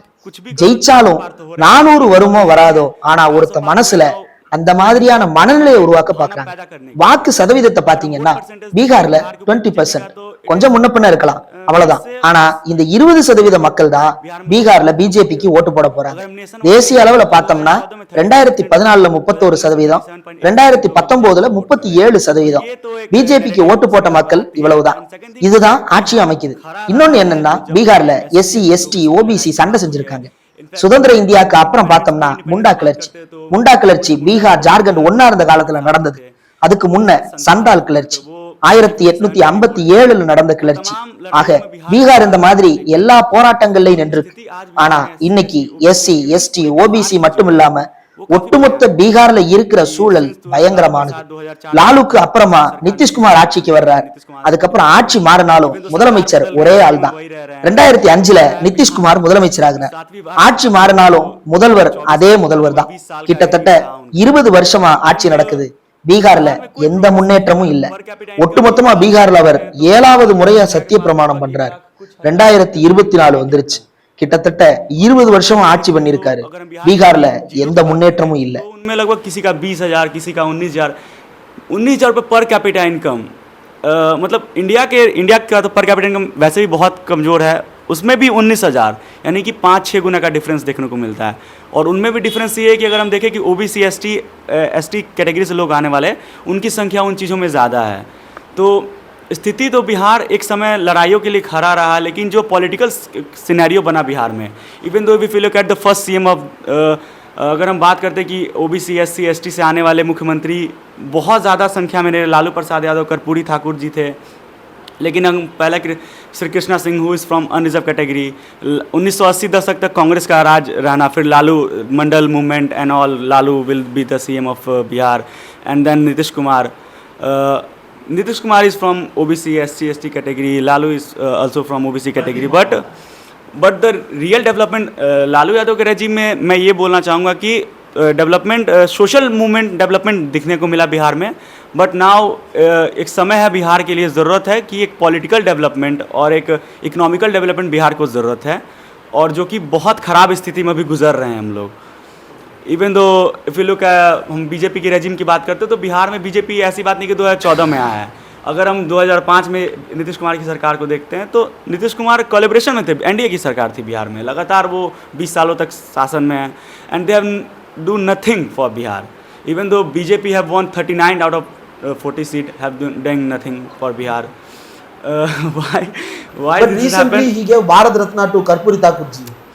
It is just because of the election are coming for 2020. Are the people aware of that? People not. I have not seen a much more impact for giving Bharat Ratna to Karpuri Thakur, because we have actually right now, if you look at the political scenario, the RJD is getting stronger as it was in 2019. and the JNU is getting back as it was in 2019. So system changes and the political scenario changes. No, I don't think so. There is a much more impact on giving Karpuri Thakur. It will not get much more profit to BJP. No importance. Okay. I want to know your view, because Modi says that I am walking on the path of Karpuri Thakurji. Is he walking so? Modi 15 லட்சம் ரூபாய் கொடுக்கறேன்னு கூட சொன்னாரு. 2 கோடி பேருக்கு வேலை வாய்ப்புன்னு சொன்னாரு. யாருக்காவது கிடைச்சதா? சொல்றது வேற, அதை செஞ்சு காட்டுறது வேற. ரெண்டுக்கும் வானத்துக்கும் பூமிக்குமான வித்தியாசம் இருக்கு. குறிப்பா பிரதமரானதுக்கு பின்னாடி அவர் பேசுற பேச்செல்லாம் பார்த்தா இன்னும் ஒரு அடி கூடுதலா போகுது. தன்னைத்தானே கற்பூரி தாக்கூர் கூட எல்லாம் ஒப்பிடுறதெல்லாம் சும்மா பேருக்காக பேசிட்டு திரியிறார். எனக்கு என்ன தோணுதுன்னா, அவர் அத்வானி வழியில நடக்கிறதா தான் தோணுது, கற்பூரி தாக்கூரோட வழியில எல்லாம் நடக்கல. அதாவது எங்களுக்கு ஹிந்தி தெரியாது, ஆனா அவர் என்ன சொல்றாருன்னா, வாய் செஞ்சா பத்தாது, வேலை செய்யணும் அப்படின்றாரு. கரெக்டா? அந்த அது கிட்டத்தட்ட அதுதான். இது அவருக்கு தெரியாது, ஆனாலும் எங்களை இணைப்பது எது? கமெண்ட்ல சொல்லுங்க. In UP, what is happening is Yogi is only one person who is the fatherly figure, Guruji, Godfather, and all for UP people. He is the only one. என்னோட கருத்து என்னன்னா, யோகி உத்தரப்பிரதேசத்துல ஒரு தந்தைக்கான பிம்பமா சொல்றது தப்பானதுன்னு உறுதியா சொல்லுவேன். இது ஒரு கருத்துருவாக்கம். எப்படி எல்லா விஷயத்திலையும் ஒரு கருத்துருவாக்கம் பண்றாங்களோ அதே மாதிரிதான் இதுலயும் ஒரு போலியான கருத்துருவாக்கத்தை செய்ய விரும்புறாங்க. யோகி ஃபாதர்லி ஃபிகர்லாம் கிடையாது, இதை நான் ஏத்துக்கவும் மாட்டேன். அரசியல் சூழல்ல பார்த்தோம்னா சமாஜ்வாதி கட்சியோட வலிமை குறைஞ்சிருக்கு, அதுல எந்த சந்தேகமும் இல்லை. 2022 சட்டசபை தேர்தல்ல பார்த்தோம்னா பிஎஸ்பியும் பலவீனமானது, பிஜேபியும் கூடவே பலவீனமானது. 2014க்கு அப்புறமா 2019 நடந்த நாடாளுமன்ற தேர்தல் ஆகட்டும், தொடர்ந்து அவங்களுக்கு கிடைக்கிற சீட்டுகள் குறைஞ்சிட்டே வருது. ஆனா 2024க்கு வந்து பார்த்தா எதிர்கட்சிகள் கட்டாயமா கொஞ்சம் சிந்திச்சிருக்கணும். தேசிய அளவு இந்தியா அலையன்ஸ் பத்தி பார்த்தோம்னா உத்தரப்பிரதேசத்துல இன்னும் ஒரு வலிமையான கூட்டணியா அது உருவாகி இருக்கலாம். கூட்டணியில பிஎஸ்பி வந்திருக்கலாம் தான், ஆனா பிஎஸ்பி கூட்டணியில சேரல. மேற்கு உத்தரப்பிரதேசத்துல ராஷ்டிரிய லோக்தள் கட்சி கூட கூட்டணியில இருந்து விலகி போயிருச்சு. இதெல்லாம் இந்தியா கூட்டணிக்கு ஏதாவது சில இடங்கள்ல பிரச்சனையை கொடுக்கும், பலவீனமாக்கும். ஆனா அதுக்கப்புறம் பாத்தீங்கன்னா மக்கள் சண்டை செய்யறாங்க. யாரு ஜெயிப்பாங்கன்னு உறுதியா சொல்ல முடியல, யாருக்கும் தெரியாது யார் ஜெயிக்க போறாங்கன்னு. என்னோட ரொம்ப நெருங்கிய வட்டாரத்துல ஏற்கனவே பாஜகவுக்கு ஓட்டு போட்டவங்க கூட இந்த தடவை பாஜகவுக்கு ஓட்டு போட போறது இல்லைன்னு உறுதியா சொல்றாங்க. ஓட்டு சதவீதம் பாஜகவுக்கு குறையதான் போகுது. என்னோட கருத்துப்படி இதுக்கு முன்னாடி 55% இருந்ததுன்னா இப்ப 50% மாறலாம். Circle like who earlier voted for BJP, this time they were saying that they haven't voted for BJP, but and most important thing, as voting percentage is coming down, we in my seat I think it was earlier it was more than 55%, now it came around 50%. But we don't know whether the voting percent increase or decrease, because election commission today says one count, tomorrow says another count. I'm telling so Yogi has anti-incumbency. Yes. Will Rahul and Akhilesh alliance consolidate that anti-incumbency? That add this also, that Ram Mandir will take all the positive sign to the BJP, like that they are propaganda. Media says that with Ram Mandir, Yogi will sweep Uttar Pradesh. Bar, like that. நாம மொத்த நாட்டையும் பார்த்தோம்னா ராமர் கோயில் வந்ததும் தேர்தல் ஓட்டுக்கள் பாஜகவுக்கு சாதகமா போயிருங்கிற மாதிரி ஒரு பிம்பத்தை உருவாக்குறாங்க.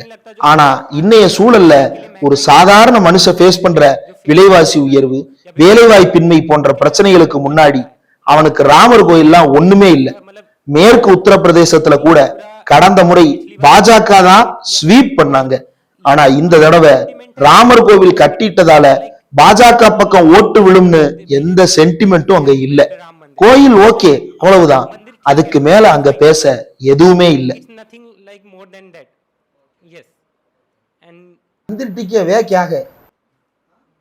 What do you think about Modi's regime all over India? What's your opinion on Modi and Rahul? If I say about Modi, like in 2014 when he was campaigning, he was giving a hope, because there was so much anti-corruption. There was anti-corruption movement, and the media, how it was portraying it, like it was the most corrupt regime. So, and how BJP successfully captured the narrative on media, like how they successfully used the Facebook and WhatsApp. They actually created a whole mob on social media, and what strategy BJP employs on against opposition leader? They used to discredit them on social media. How they destroyed the image of Rahul Gandhi, the Sahjada, like they call it Sahjada. So if I say, like, now Rahul Gandhi is somewhat recovering from that image of what BJP was portraying since its regime.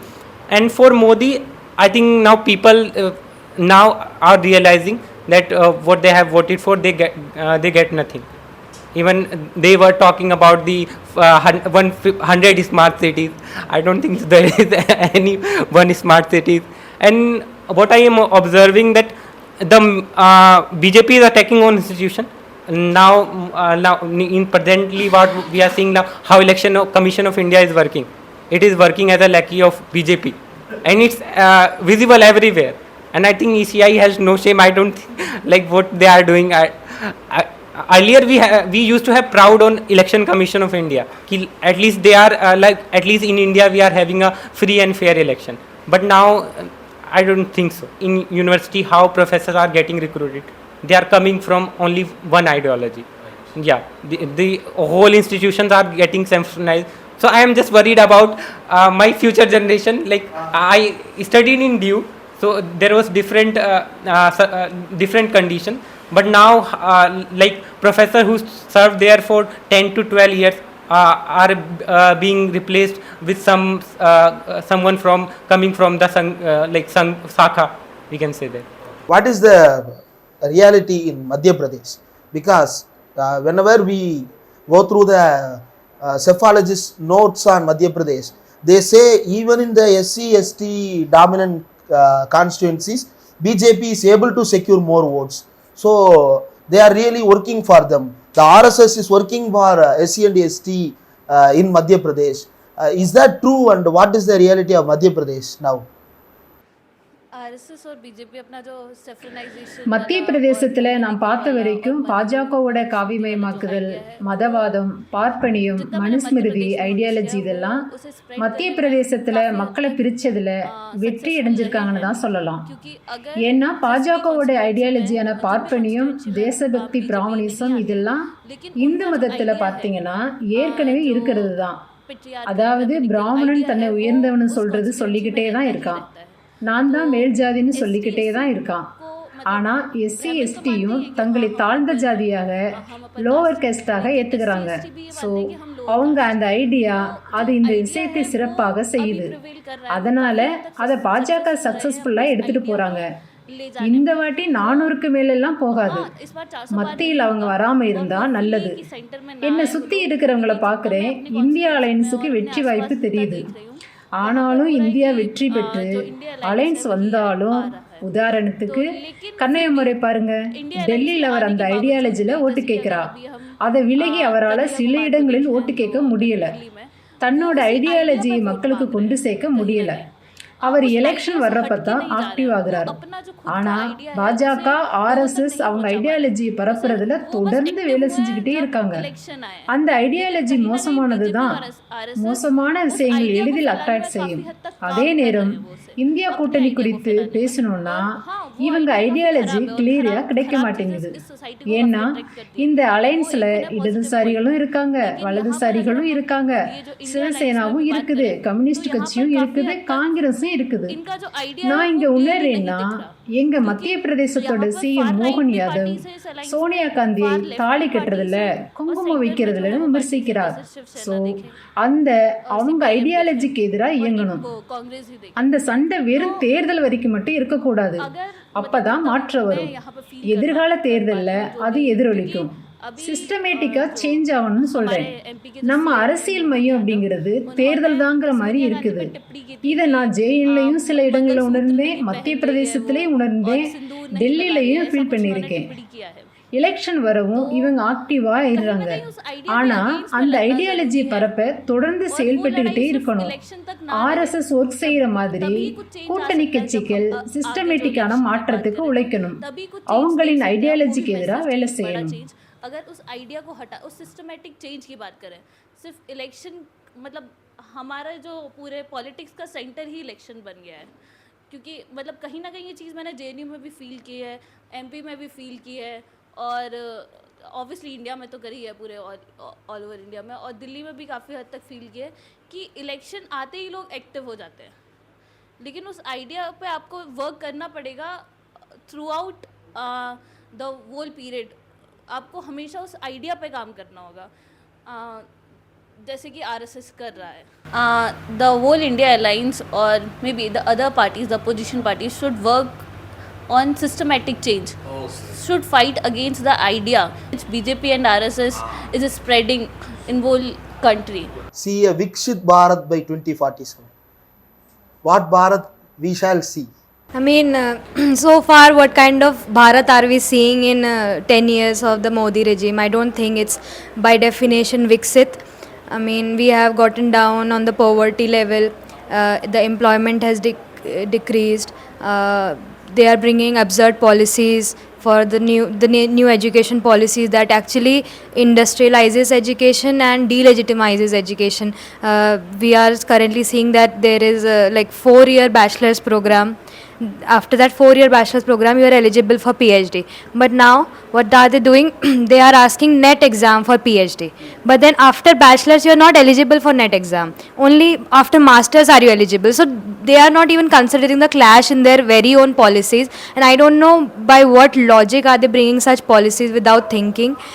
And the kind of people they are appointing to make such policies, it's very haphazard, and it can be seen that the deserving people are not the policy makers. Only the people with connections, the people with caste privilege, the people with capital privilege are at the decision making level, and that's very disheartening. And I don't think that under a Modi regime can we truly see a Viksit Bharat.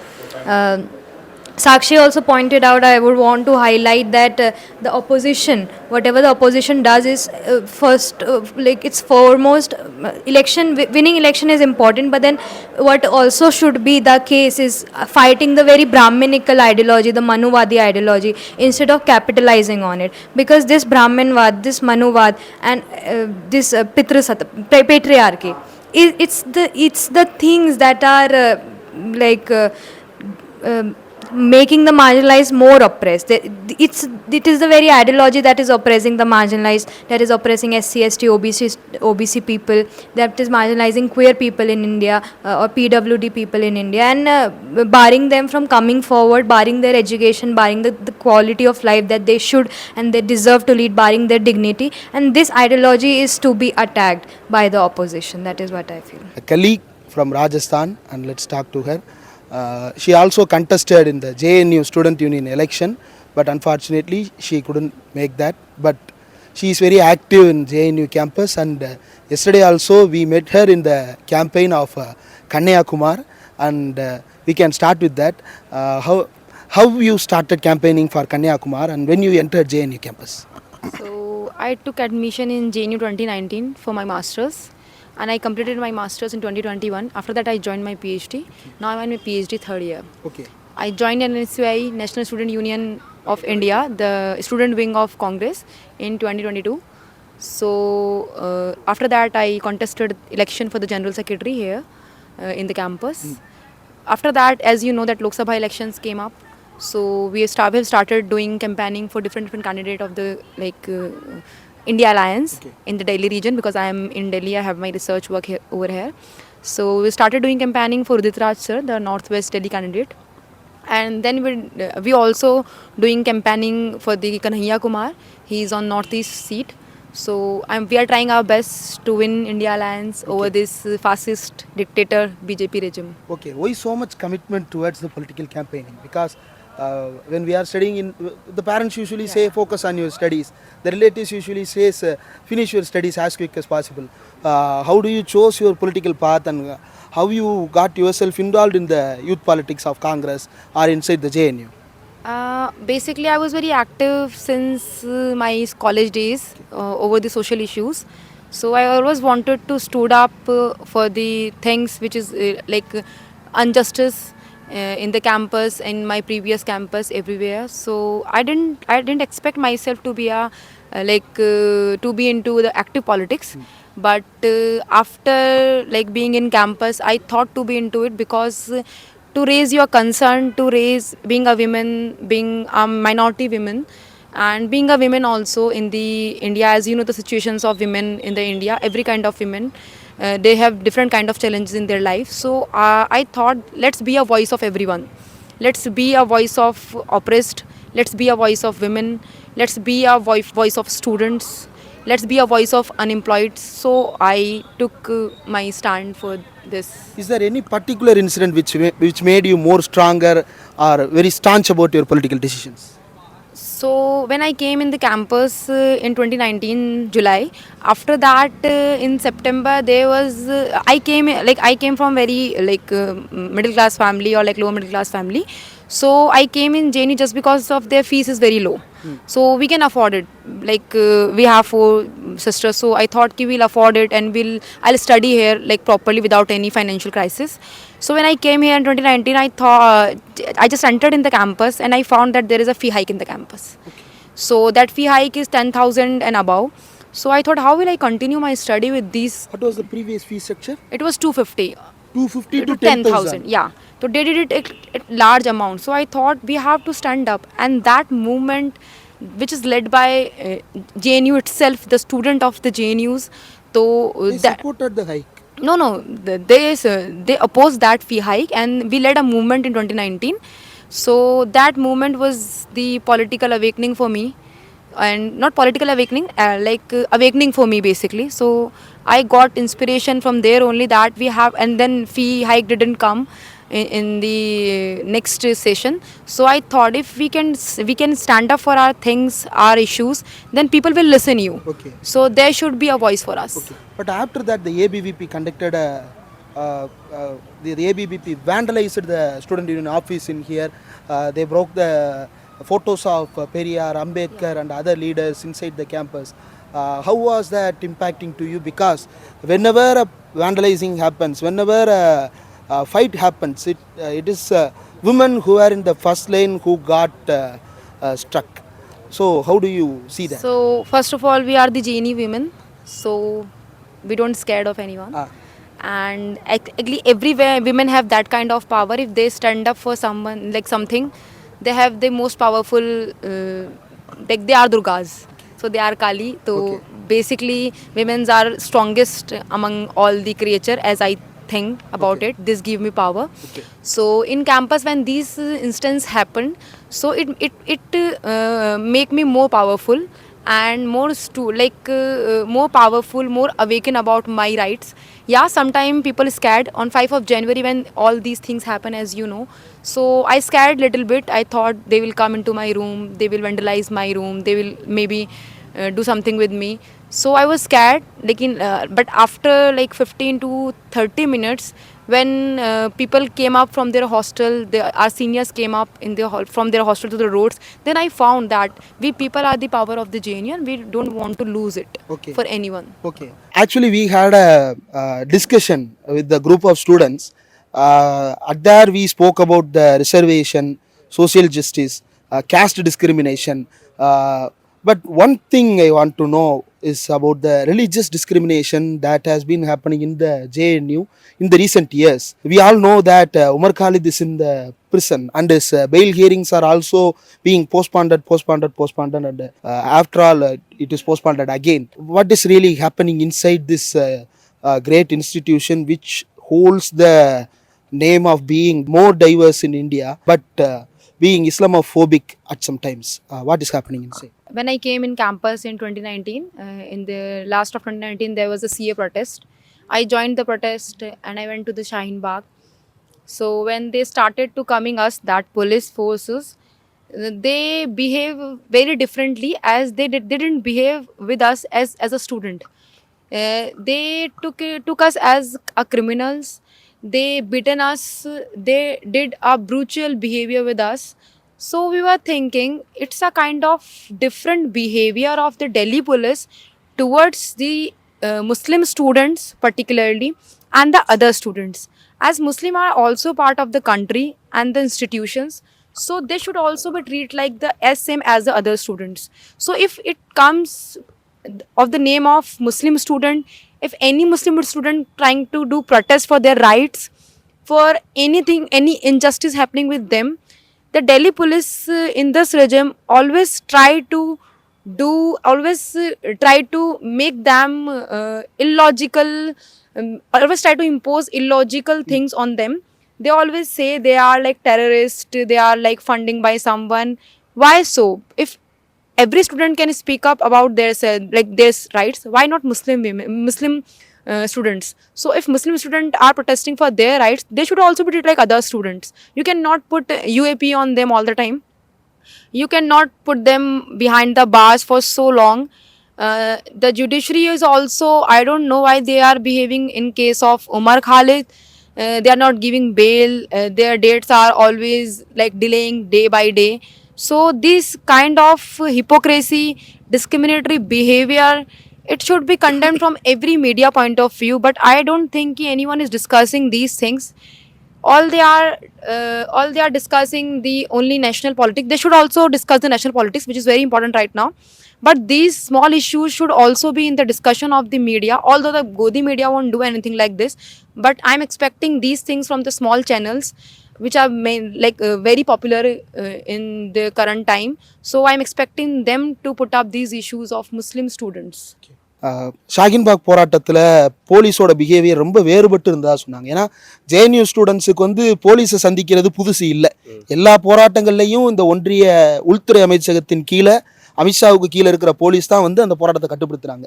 ஆனால் மற்ற போராட்டங்களை விட ஷாகின்பாக் CAAவுக்கு எதிராக நடந்த போராட்டத்தில் போலீஸினுடைய approach அப்படின்றது ரொம்ப வேறுபட்டதாக இருந்தது அப்படின்னு அவங்க சொன்னாங்க. அந்த அது இஸ்லாமோஃபோபியா தானா, எதனால் அது வருதுன்னு நினைக்கிறேன்? ஏன்னா வந்து சிஏஏ ப்ரொடெஸ்ட் மட்டும் இல்லை, சிஏஏ ப்ரொடெஸ்ட் ஸ்டார்ட் பண்ணது வந்து ஃபஸ்ட்டு ஜாமியா மில்லியா யூனிவர்சிட்டியில் டெல்லியில். ஸோ அஃப்கோர்ஸ் முஸ்லீம் ஸ்டூடெண்ட்ஸ் தானே பண்ணுறாங்க. ஸோ ஒரு ப்ரொடெஸ்ட்டை வந்து மற்ற ஸ்டூடெண்ட்ஸ் பண்ணுறதுக்கும், அதாவது கவர்மெண்ட்டுக்கு அகெயின்ஸ்டாக கொஷின் மற்ற ஸ்டூடெண்ட்ஸ் பண்ணுறதுக்கும் ஒரு முஸ்லீம் பண்ணுறதுக்கும் டிஃப்ரென்ஸ் என்னென்னா, ஈஸியாக ஒரு ஆன்டி நேஷ்னல், ஒரு டெரரிஸ்ட்டுங்கிறதாக ஈஸியாக வந்து ஸ்ப்ரெட் பண்ணி விட்டு போயிடலாம். அது அவங்களுக்கு ஈஸியாக ஒர்க் ஆகும். இதே ஒரு நான் முஸ்லீம் ஸ்டூடெண்ட்டை வந்து நீங்கள் ஈஸியாக டெரரிஸ்ட்டுன்னு சொல்ல முடியாது. ஆனால் ஒரு முஸ்லீம் ஸ்டூடெண்ட்ஸை சொன்னால் ஒரு வைடாக அதை அக்செப்ட் பண்ணிக்கிறாங்க. ஈவன் செக்யூலர் ஃபோர்ஸஸ் கூட அதை அக்செப்ட் பண்ணிக்கிற ஒரு மனோபாவமும் இங்கே இருக்கிறதுனால. எந்த அளவுக்கு வழி? ஏன்னா நம்ம ஜெயிலில் நடந்த கேஸே பார்க்கலாம். நீங்கள் உமர் காலித் பற்றி கேட்டீங்க. There are some other people also. Sharjeel Imam, you know Najib, he was staying in JNU hostel. He got missing one day. So இப்போ எங்க இருக்காரு? Yeah, he's missing till now. I think 2014 or 16. 16 he missed from his hostel room. And he had some argument with the ABVP people in the, like on any hostel issue. So after that argument he missed from 2016, and till now there is no CBI investigation on it. So what kind of hypocrisy is this? What kind of Islamophobic nature of the current government? Why they are behaving differently with the students? என்ன அவர் எங்கே போனார்னு யாருக்கும் தெரியாது. நஜீபோட அம்மா வந்து அடிக்கடி JNU வந்து question பண்ணிகிட்டு இருக்காங்க. எந்த ப்ரொடெஸ்ட் நடந்தாலும் பார்ட்டிசிபேட் பண்ணுவாங்க. ஏதாவது அவங்க நஜீப் நேபில் நம்ம ப்ரோக்ராம்லாம் கண்டக்ட் பண்ணுறோம். ஆனால் என்ன ஆச்சுன்னு தெரில. ஷர்ஜில் இமாம் பல பேர் சிஏ ப்ரொடெஸ்ட்டில் பார்ட்டிசிபேட் பண்ணாங்க. நம்ம ஊர்லேயும் தமிழ்நாட்டில் நடந்துச்சு. ஆனால் யாராவது ஒரு ஆள் ஜெயிலுக்கு போயிட்டு 6 வருஷம் வெளில வர முடியாமல் இருக்காங்க அப்படின்னு சொன்னாங்களா? இருக்காங்க. கேஸை கைவிடணும்னு தான் ப்ரொடெஸ்ட் நடந்துட்டு. ஆமாம், என்ன கூட நான் இந்த JNU SU எலெக்ஷனில் நான் கண்டெஸ்ட் பண்ணேன் வைஸ் பிரசிடென்ட் கேண்டிடேட்டுக்கு. ஸோ என்கிட்ட வந்து அந்த கேஸில் டீல் அவங்க சில பேர் வந்து நம்ம மேலே அக்கறை உள்ளவங்க என்ன சொன்னாங்கன்னா, ரொம்ப கேர்ஃபுல்லாக பேசும்போது ஒரு ஆளும் வர்க்கத்துக்கு எதிராக மற்றவங்க பேசுறதுக்கும் நீ பேசுறதுக்கும் டிஃப்ரெண்ட் இருக்குது. பேசும்போது you can never C A sunlight in your life, இப்படியே என்கிட்ட சொன்னாங்க. நீங்கள் ஏதாவது பேசுனா உங்கள் லைஃப்பை டோட்டலாக காலி பண்ணுறதுக்கு ரெடியாக இருக்காங்க. அதுக்கான வெப்பன், அதுக்கான சிஸ்டமேட்டிக்காக ஒரு சிஸ்டம் அவங்கள்ட்ட இருக்குது அப்படின்னா. உங்களுக்கு வந்து ஆஃப்ரின் ஃபாத்திமா தெரியும். அவங்க JNU ஸ்டூடெண்ட்டு தான். அங்கே அலிகார் முஸ்லீம் யூனிவர்சிட்டிலையும் படித்தாங்க. யோகியோட யூபியில் அவங்க வீட்டை புல்டரைஸ் பண்ணாங்க. இந்த மாதிரி வேற ஒரு ஸ்டூடெண்ட்டுக்கு நடக்கிறது இல்லை, நடக்கணும்னு சொல்லலை. பட் வந்து அந்த பைனரி இருக்குல்ல, முஸ்லீம்னா ஈஸியாக அட்டாக் பண்ணலாம் அவங்கள. They are taking for granted. என்னனாலும் பண்ணிக்கலாம், யாரும் கொஸ்டின் பண்ண முடியாத ஒரு இஸ்லாமிக் ஃபோபிக் ஒரு ஆட்டிடியூட் வந்து இந்த கவர்மெண்ட் கிட்ட ரொம்ப ஃபோர்ஸாகவே இருக்குது. I want to speak about the other people and the other progressive forces of the India or the campus, that why they are so silent about why they have taken these issues very for granted, that this is as if these things has to happen with the Muslim activists. So why they are taking these incidents so for granted? The national politics don't even want to talk about it. Everyone was scared to be they don't want to get a tag of pro-Muslim. So they all are trying to run away from these challenges and these issues of the Muslim. So if Muslims are the biggest voter of some progressive force or any progressive party, so Muslim issues should also be their priority in their list. But when we speak about the Muslim issues to BJP, they say that we are the one who recognize the Pasmanda Muslims. We gave EWS to them. How do you see that view? What they recognize, Pashmanda Muslim was always there. They didn't recognize anyone. So their situation, everyone knew about it. There are so many articles in the many newspapers, in magazines from very long. Pashmanda Muslims are already recognized. If they want to do something for Pashmanda Muslims, give them reservation. I want the Modi government, if they really think about the Pashmanda Musliman, please, if hopefully they won't come in the power, and if they will come in the power, I want them to start reservation for the Pashmanda Muslim. Reservation in what category? BJP says that we will include them in EWS. They can't include them in EWS because in EWS they started EWS for their people only. In EWS there are so many conditions. First condition is you have to be unreserved. So 90% Muslims people are not unreserved. 90% people are in OBC. So they cannot include in the EWS. And other rest 10% of Muslim are already they have prominent prominent wealth in their system. So I don't think they need reservation. So if the reservation is need for the Pashmanda Muslim. So please please try to get them into the reservation club. Those Pashmanda Muslim, if you want to do it. If you can see the situation of Simanchal Muslims, it's worst. If you can see the Purvanchal, the Purvanchal area of the UP, and you can see the Bihar Simanchal area, their situation is worse. Their living standards are still in before 1947. So where are the governments, where are the people, and why they are not talking about it? Where is the media, where is the progressive forces, where they are not talking about them only? So if Modi ji is saying that they are recognizing the Pashmanda Muslim, so we all recognize Pashmanda Muslim very well. There are so many surveys, there are so many magazines, there are so many newspapers, articles have already come up with their situation. Now please start doing something for them. I have my request to all the government, all progressive forces, and if BJP claim that they think about the Pashmanda Muslim, so I request them to just do something for the Pashmanda Muslim. That will be most happy thing for us as a Muslim. அவங்க சொன்னதுலேருந்து ஒரு point add பண்ணிக்க விரும்புகிறேன். அவங்க சொன்னாங்களே, of course இஸ்லாமோஃபோபிக்காக தான் இருக்காங்க BJP அப்படின்ட்டு.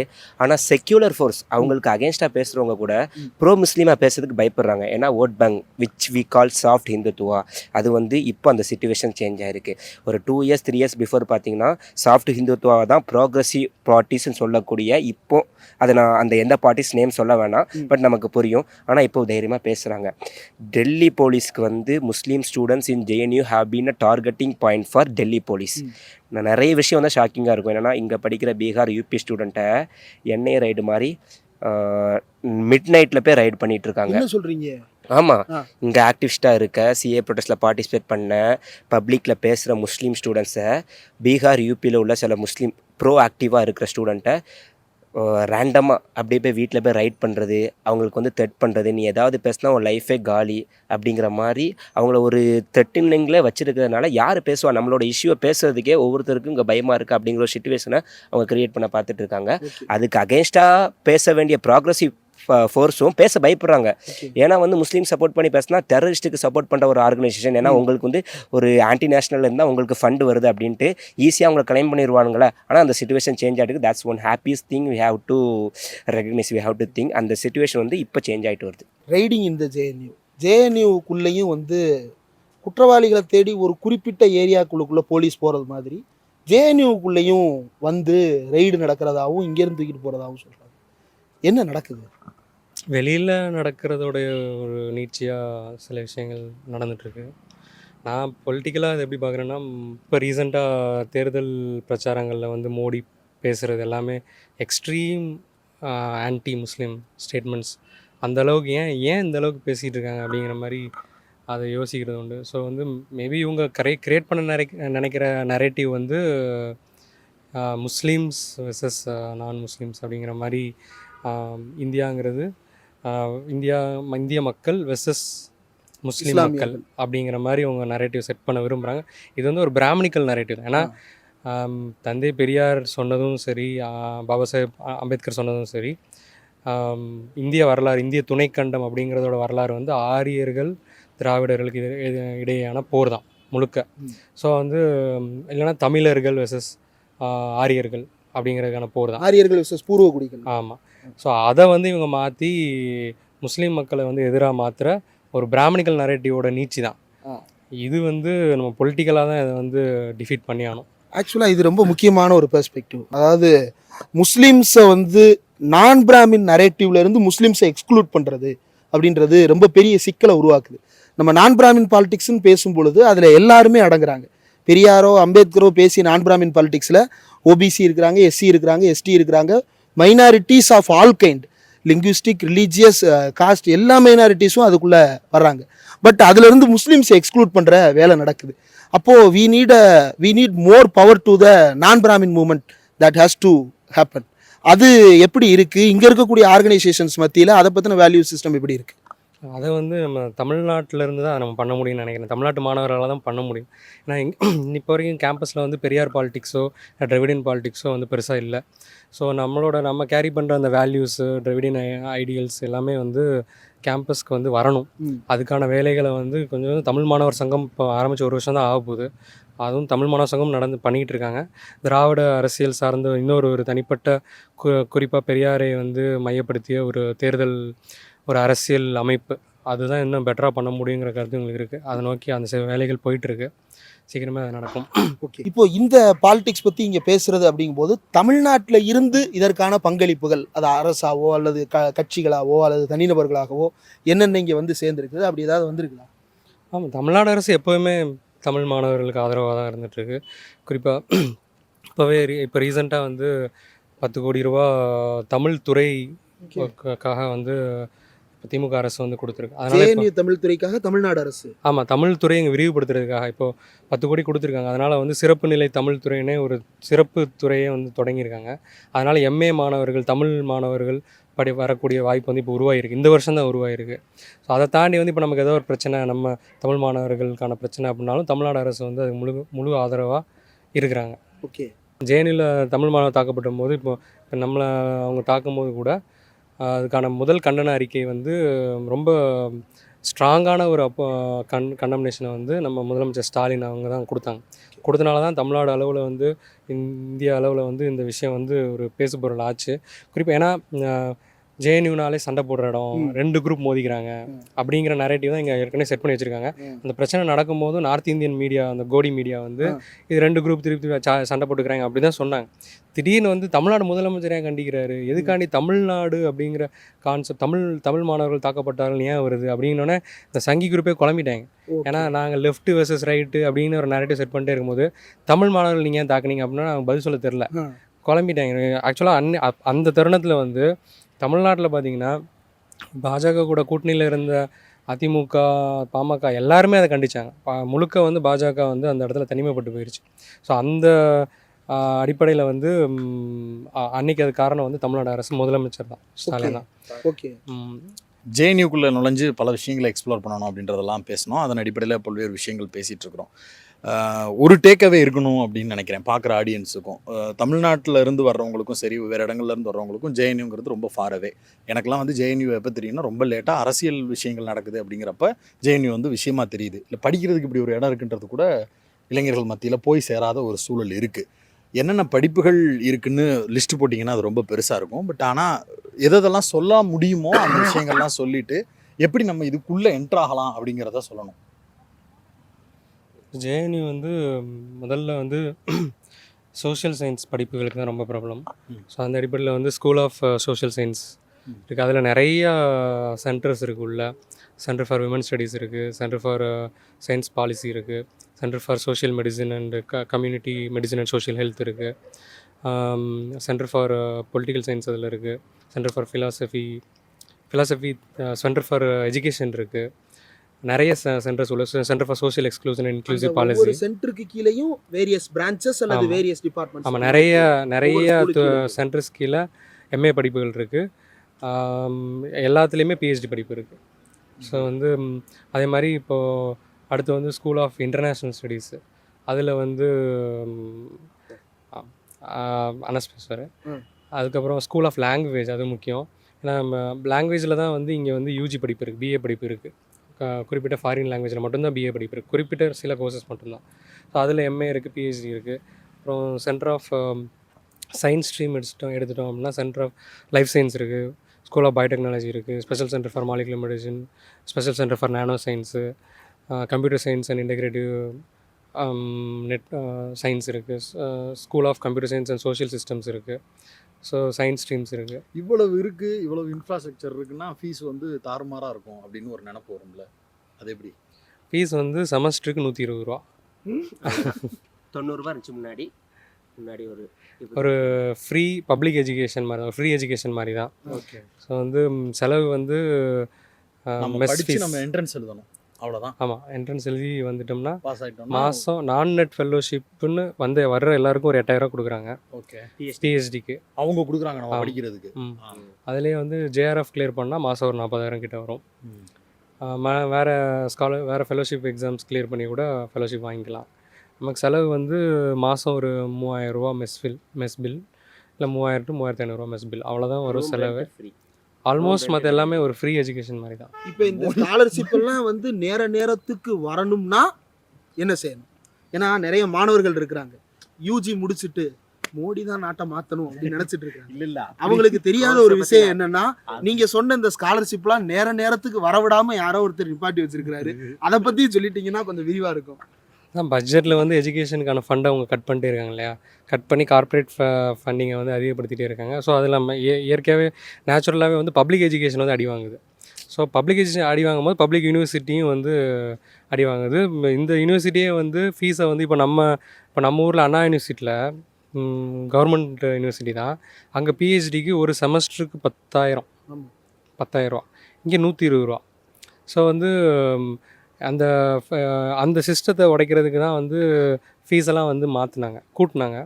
ஒரு 5 வருஷம் முன்னாடி அதிகமாக ஃபீஸ் வச்சோடனே அது மாணவர்கள் ஒரு வேலை தானே அது வந்து. ஆமாம், அது அப்போ இருந்த விசி வேறு மாற்றி பசங்க ஃபுல்லாக போராட்டம் பண்ணி. எங்கே இருக்காரு அவர்? இப்போ யூஜிசி சேர்பர்சன் ஆகி ஜேஎன்யூவை எப்படி டெஸ்ட்ராய் பண்ணாரோ அதே மாதிரி நாட்டில் இருக்கிற எல்லா யூனிவர்சிட்டி டெஸ்ட்ராய் பண்ணுறதுக்கான வேலைகளை மேலேருந்து பண்ணிகிட்டு இருக்காரு. நம்ம வந்து நீட் வரும்போது நம்ம தமிழ்நாடு மட்டும் தான் அதை வந்து ஸ்ட்ராங்காக எதிர்த்துச்சு. நம்ம அப்போயே நம்ம ஆட்கள் எல்லாருமே சொன்னாங்க, நீ மெடிக்கலுக்கு அலோவ் பண்ணோம்னா நாளைக்கு வந்து ஆர்ட்ஸ் காலேஜுக்கும் ஆர்ட்ஸ் கோர்ஸுக்கும் ஒரு காமன் என்ட்ரன்ஸ் வரும், பிஹெச்டிக்கும் காமன் என்ட்ரன்ஸ் வரும்னு சொல்லி நம்ம எதிர்த்தோம். அதுதான் இப்போ நடந்துகிட்டு இருக்கு.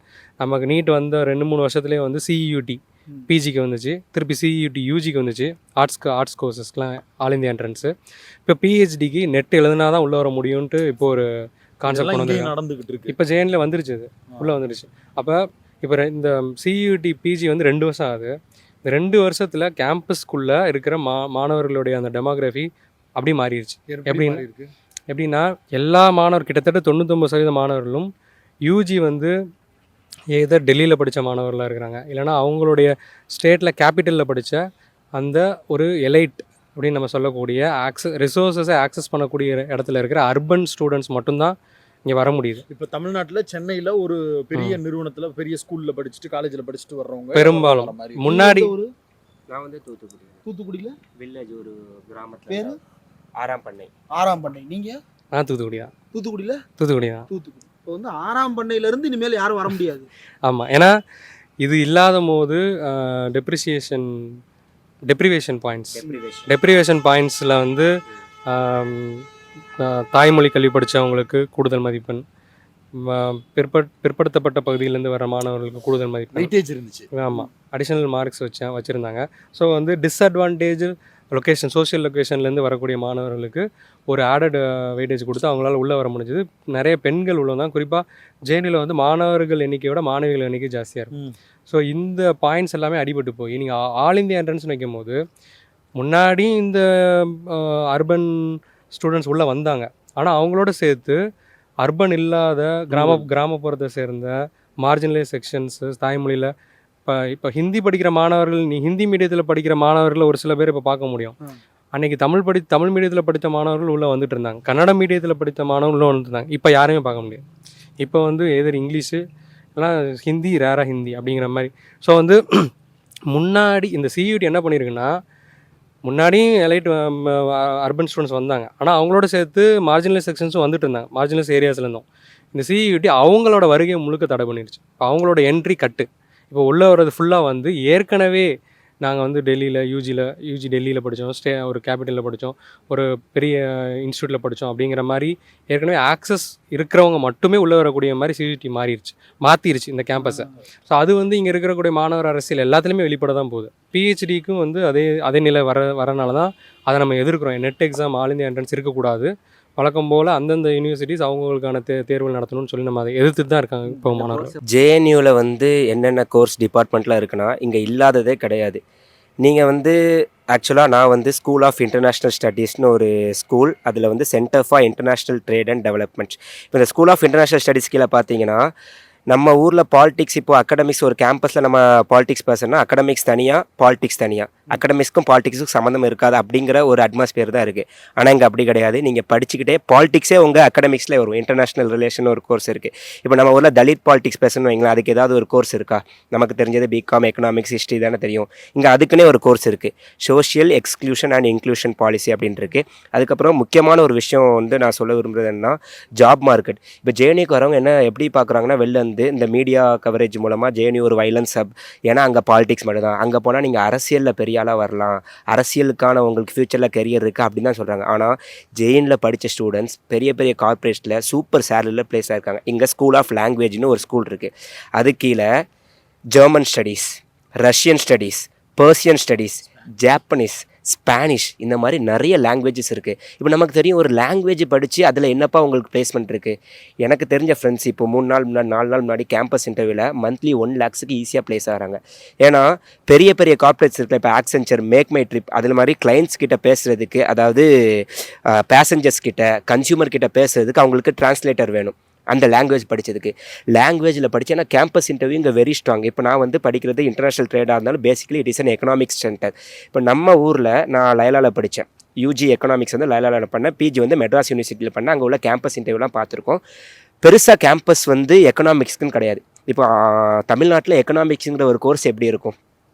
பிகாம் கிடைக்காதவங்க ஊர்லாம் எக்கனாமிக்ஸ் படிச்சான்னா என்னப்பா வாத்தியாரா போறியா அப்படின்னு கேட்டு முடிச்சிருவாங்க. ஒன்று யூபிஎஸ்சி ப்ரிப்பேர் பண்ணுவாங்க, அவங்க வந்து சிவில் சர்வீஸ்க்கு டிஎன்பிஎஸ்சிக்கு ப்ரிப்பேர் பண்ணுவாங்க, அல்லது வந்து நீ டீச்சர் ஆக போறியா, ப்ரொஃபஸர் ஆக போறியா. இங்கே அப்படி கிடையாது. Economics is a backbone of ஜெயினும்பாங்க. ஸ்கூல் ஆஃப் சோஷியல் சயின்ஸஸ் சொன்னார்ல, அது வந்து பேக் போன் ஆஃப் ஜெயினு அப்படிம்பாங்க. அதில் வந்து சிஎஸ்பி இருக்குது, centre for economic studies and planning.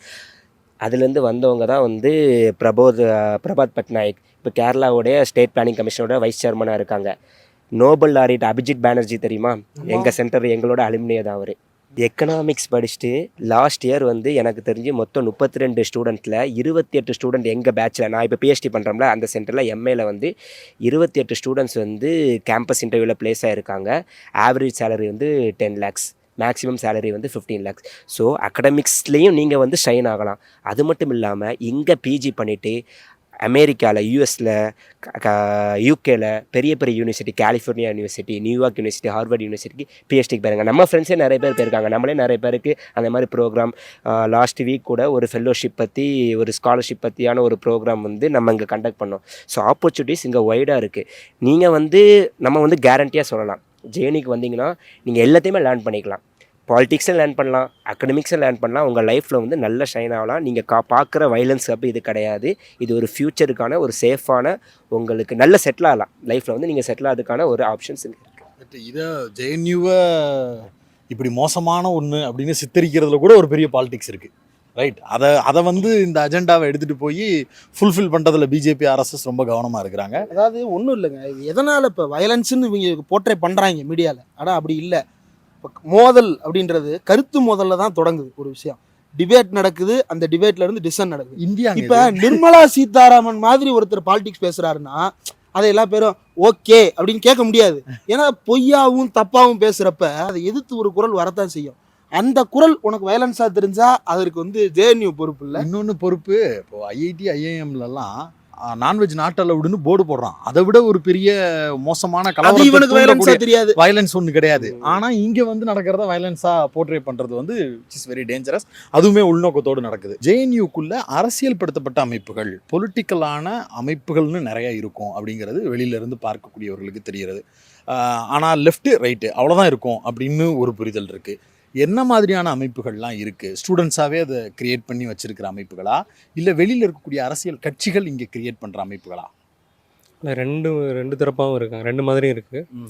மெயினாக இங்கே இருக்கக்கூடிய அமைப்புகள், மாணவர் அமைப்புகள் வந்து லெஃப்ட்டுன்னு எடுத்துட்டோம்னா Students Federation of India SFI, அப்புறம் All India Students Association ISA, அப்புறம் வந்து SFIலேருந்து பிரிந்த இன்னொரு அமைப்பு வந்து டெமோக்ராட்டிக் ஸ்டூடெண்ட்ஸ் ஃபெடரேஷன் DSF, அப்புறம் வந்து all India students federation ASF, அப்புறம் Faso Bhagat Singh Ambedkar students association, அப்புறம் ப்ராக்ரெசிவ் ஸ்டூடெண்ட்ஸ் அசோசியேஷன் PSA, அப்புறம் திஷான்னு ஒரு அமைப்பு, அப்புறம் All India democratic students association AIDSOன்னு ஒரு அமைப்பு. இது மாதிரி லெஃப்ட்டு மூமெண்ட்ஸ் இருக்காங்க. அப்புறம் வந்து பிர்சா அம்பேத்கர் ஃபூலே ஸ்டூடெண்ட்ஸ் அசோசியேஷன் பாப்சான்னு ஒரு அமைப்பு, அம்பேத்கர் ஸ்டூடெண்ட் மூமெண்ட். அப்புறம் சாத்திர ராஷ்ட்ரிய ஜனதாதள் RJDயோடைய மாணவர் அமைப்பு, அப்புறம் சமாஜ்வாதியோடைய மாணவர் அமைப்பு சமாஜ்வாதி சாத்திர சபா, அப்புறம் காங்கிரஸோடது NSCA இருக்காங்க. JNU Tamil students association, Indian union முஸ்லீமோட முஸ்லீம் ஸ்டூடெண்ட்ஸ் ஃபெடரேஷன் இருக்காங்க. ஃப்ரெட்டர்னிட்டி மூமெண்ட் இருக்கிறாங்க. வேறு நிறைய ஃபெமினிஸ்ட் உமன்ஸ் கலெக்டிவ், அப்புறம் வந்து ஹஸ்ரத்துன்னு ஒரு க்யூர் கலெக்டிவ், நிறைய நம்மளோட அமைப்பு ரிசர்வேஷன் கிளப்பு. இது எல்லாமே டெமோக்ராட்டிக் ப்ரோக்ரெசிவானது. இப்போது ரைட் விங்குக்கு ABVP ஒரே அமைப்பு ABVP தான். அவங்க வந்து அப்பப்போ வேறு பேரை புதுசாக ஒரு பேரை கொடுத்து ஏதோ ஒரு நிகழ்ச்சி பண்ணுறதுக்காக ஏதோ ஒன்று ஆரம்பிப்பாங்க. பட் எல்லாமே ABVP தான் மெயினாக. வேற கேரளா ஸ்டோரி எங்கே ஸ்க்ரீன் பண்ணும்போது ABVP தான் ஸ்க்ரீன் பண்ணாங்க. ஆனால் ABVP நேமில் ஸ்க்ரீன் பண்ணல. விவேகானந்தா மார்ச்ன்ட்டு ஒரு RSS உடைய அது ஒரு ஸ்டடி சர்க்கிள் மாதிரி அங்கே அந்த இதில் வந்து ஸ்க்ரீன் பண்ணாங்க. எலெக்ஷனு இந்த மாதிரி வரும்போது ABVPன்ற பேரில் தான் நிற்பாங்க. கேரளா ஸ்டோரி ஸ்க்ரீன் பண்ணும்போது விவேகானந்தா மார்ச், ஆனால் அங்கே உள்ள நின்னது எல்லாம் பார்த்தீங்கன்னா ABVP தான். ABVPயோட ஆஃபீஸ் பேரஸ் தான் உள்ள என்ன எல்லாம் நம்ம கற்றுக்க வேண்டியது என்னன்னா, அவன் வந்து யூனிட்டாக ஒரு ஆள் தான் அவனுக்கு ஓட்டு போடணும்னு நினச்சா ABVPன்ற அமைப்புக்கு மட்டும்தான் ஓட்டு போடணும். பட் இங்கே கொஞ்சம் ப்ரோக்ரெசிவாக இருக்கணும், டெமோக்ரஸியோடு இருக்கணும்னு நினைக்கக்கூடியவர்கள் பலரும் சின்ன சின்ன பிரிவுகளாக இருந்து அவங்களுக்கு ஓட்டு ஸ்ப்ளிட் ஆகுது. இல்லை, அந்த சிக்கலும் நடக்கும் தானே? இல்லை, அந்த சிக்கல் இருக்குது. பட் வந்து அந்தந்த நேரத்துக்கு ஏற்ற மாதிரி அந்த மாதிரி கன்சல்ட் ஆகிப்பாங்க, ஒன்று சேர்ந்துப்பாங்க. Right, okay. இப்போ இதில் வந்து ஒவ்வொரு ஸ்டூடெண்ட்டும் சேரும்போது JNUவில் படிக்கிற எல்லா ஸ்டூடெண்ட்டுமே ஏதாவது ஒரு அமைப்புக்கு கீழே கம்பல்சரி இருந்தாகணும்னு எதுவும் கம்பல்ஷன் இருக்குமா, இல்லை அது இல்லாமல் ஃப்ரீயாக இருக்கிறவங்களும் இருக்கலாம்? ஏகப்பட்ட மாணவர்கள் இது எதுலேயுமே பங்கெடுக்காமல் இருக்கிறவங்களும் இருக்கிறாங்க. இது வந்து நம்ம வந்து கற்றுக்கிறதுக்கான இடம் தான். உங்களுக்கு எது பிடிச்சிருக்கோ அதில் சேர்ந்துக்கலாம். சில பேருக்கு அரசியல் பிடிக்குது, அரசியல் ஆக்டிவிட்டிஸ் இருக்காங்க. சில பேருக்கு சோஷியல் ஆக்டிவிட்டிஸ் பிடிக்கும். சில பேர் வந்து NSS, mountain club, music club அந்த மாதிரி இருக்கு. உங்களுக்கு வந்து பல்கலைக்கழகம் பல விஷயங்களை தெரிஞ்சுக்கிறதுக்கான ஒரு இடம் தான். ஆனால் அதில் வந்து ஒரு குறிப்பிடத்தக்க ஒரு விஷயம் என்னென்னா, கேம்பஸில் கூட இப்போ நம்ம ஊரில் வந்து இந்த அலையன்ஸ் வைக்கிறேங்கிறது ஒரு அரசியல் பண்பாடாக தொடர்ச்சியாக பல தேர்தல்களில் நடந்துக்கிட்டே இருக்குது. நம்ம பார்த்துட்டே இருக்கோம். நமக்கு அது வந்து ரொம்ப இயல்பான விஷயமா தெரியுது. ஆனால் தமிழ்நாட்டுக்கு வெளியில் வரும்போது அந்த மாதிரி ஒரு அலையன்ஸ் வந்து ஒரு இயல்பான விஷயமா இல்லைங்கிறத நம்ம பார்க்க முடியுது. குறிப்பாக JNUவில் நமக்கு அது நேரடியாக பார்த்தோம். என்னென்னா, இப்போது நடந்த SU எலெக்ஷனில் கூட, ஸ்டூடெண்ட்ஸ் யூனியன் எலெக்ஷனில் கூட நம்ம வெளியில் வந்து எல்லா ABVP அந்த BJP ரைட் விங் எதிர்க்கிறதுக்கு எல்லோரும் ஒன்று சேரணும் அப்படின்னு நம்ம சொன்னால் கூட உள்ளுக்குள்ளே வந்து அந்த மாதிரி ஒரு கன்சல்டேஷன் நடக்கலை. லெஃப்ட் மூமெண்ட்ஸ்லாம் தனியாக சேர்ந்து தான் அவங்க யுனைடெட் லெஃப்ட்டுங்கிற பேரில் தான் அவங்க போட்டிக்கிட்டாங்க. பாப்சா அமைப்பு தனியாக தான் போட்டிக்கிட்டாங்க, NSCA தனியாக தான் போட்டிக்கிட்டாங்க, சாத்திர ராஜ்சபா தனியாக தான் போட்டிக்கிட்டாங்க. இந்த மாதிரி தான் பல பிரிவுகளாக வந்து தனித்தனியாக தான் போட்டிக்கிட்டாங்க. ஆனாலும் கடைசியில் வந்து ஏபிபி தோற்கடிக்கப்பட்டு நம்ம ஆட்கள் வந்து ஜெயிச்சிட்டாங்க. அது வரைக்கும் சந்தோஷம். ஆனால் பிரிஞ்சு அப்படி நின்னதுங்கிறது வந்து அது வந்து இங்கே நான் வட இந்தியாவில் நான் தமிழ்நாட்டுக்கு வெளியில் இருக்கிற சூழல்னு தான் நான் புரிஞ்சுக்கிறேன். ஓகே, இப்போ அம்பேத்கரை பேசுகிறவங்க, பெரியாரை பேசுகிறவங்க, மார்க்சியம் பேசுகிறவங்க எல்லாம் ஒன்றா நிற்கிறான் அப்படிங்கிற அந்த தியரி, அதோட சேர்த்து குறைந்தபட்ச ஜனநாயகத்தை பேசுகிறேன் அப்படின்னு சொல்லக்கூடிய காங்கிரஸ் மாதிரியான நபர்கள், இந்த லெஃப்ட் சென்டருக்கு வரணும்னு நினைக்கிறவங்க எல்லாருமே அலைன் பண்ணுறது அப்படிங்கிறது தமிழ்நாட்டில் சாத்தியம். தமிழ்நாட்டில் நம்ம பார்த்து பழகிட்டோம் அப்படின்னு தான் நான் நினைக்கிறேன். ஏன்னா அது அந்த விஷயத்தில் வந்து நம்ம கலைஞரை சொல்லலாம். நீங்கள் வந்து ஒரு மிகப்பெரிய கட்சியாக இருந்தால் கூட எவ்வளோ வந்து நமக்கு வந்து அணி சேர்க்க முடியுமோ அவ்வளோ அணி சேர்த்தா தான் எதிரியை வந்து தனிமைப்படுத்துவதோ வீழ்த்துறதோ அப்படிங்கிற விஷயத்த வந்து ரொம்ப இயல்பா மாத்திட்டாரு அப்படிங்கிற மாதிரி தான் அண்ணாவே. ஆமா, ராஜாஜியை கூட கண்டிப்பா. ஸோ வந்து அந்த மாதிரி ஒரு நம்ம அங்கேருந்து வந்தனால வந்து எங்களுக்கு இப்போ எப்படி இருந்துச்சுன்னா, ஏன் இவங்க ஒன்றா சேரல, எதுக்கு தனித்தனியாக போட்டி போட்டுருக்காங்க, இது வந்து நாளைக்கு ஏதாவது ஒன்று தப்பாக நடந்து ரைட்டிங் ஜெயிச்சிட்டா அப்படின்னா பெரிய சிக்கலாயிருமே அப்படிங்கிற மாதிரி ஒரு பயமாகவும் வந்து இருந்துகிட்டே இருந்தது. ஆனால் இங்கே நம்ம ஸ்டேட்டை தாண்டி மற்ற எல்லா ஸ்டேட்லேயும் ஒவ்வொரு அரசியல் சூழல் இருக்குது. ஸோ அவங்க இப்போ நமக்கு லெஃப்ட்டும் திராவிட அமைப்புகளும் ஒன்றா இருக்கிறத நம்ம பார்த்துக்கிட்டே வரோம் எல்லா தேர்தலையும். ஆனால் பக்கத்தில் கேரளாவுக்கு போயிட்டால் லெஃப்ட்டும் மற்ற காங்கிரஸும் ஒன்று சேர்றதே கிடையாது. அவங்க ரொம்ப எதிர் அணியில் இருக்கிறாங்க.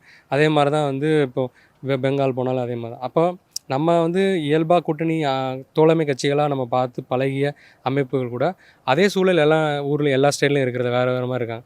ஸோ இது வந்து இன்னொரு முக்கியமான ஒரு விஷயமும் அந்த நேரத்தில் அனுபவம் கிடைச்ச அனுபவம் என்னென்னா,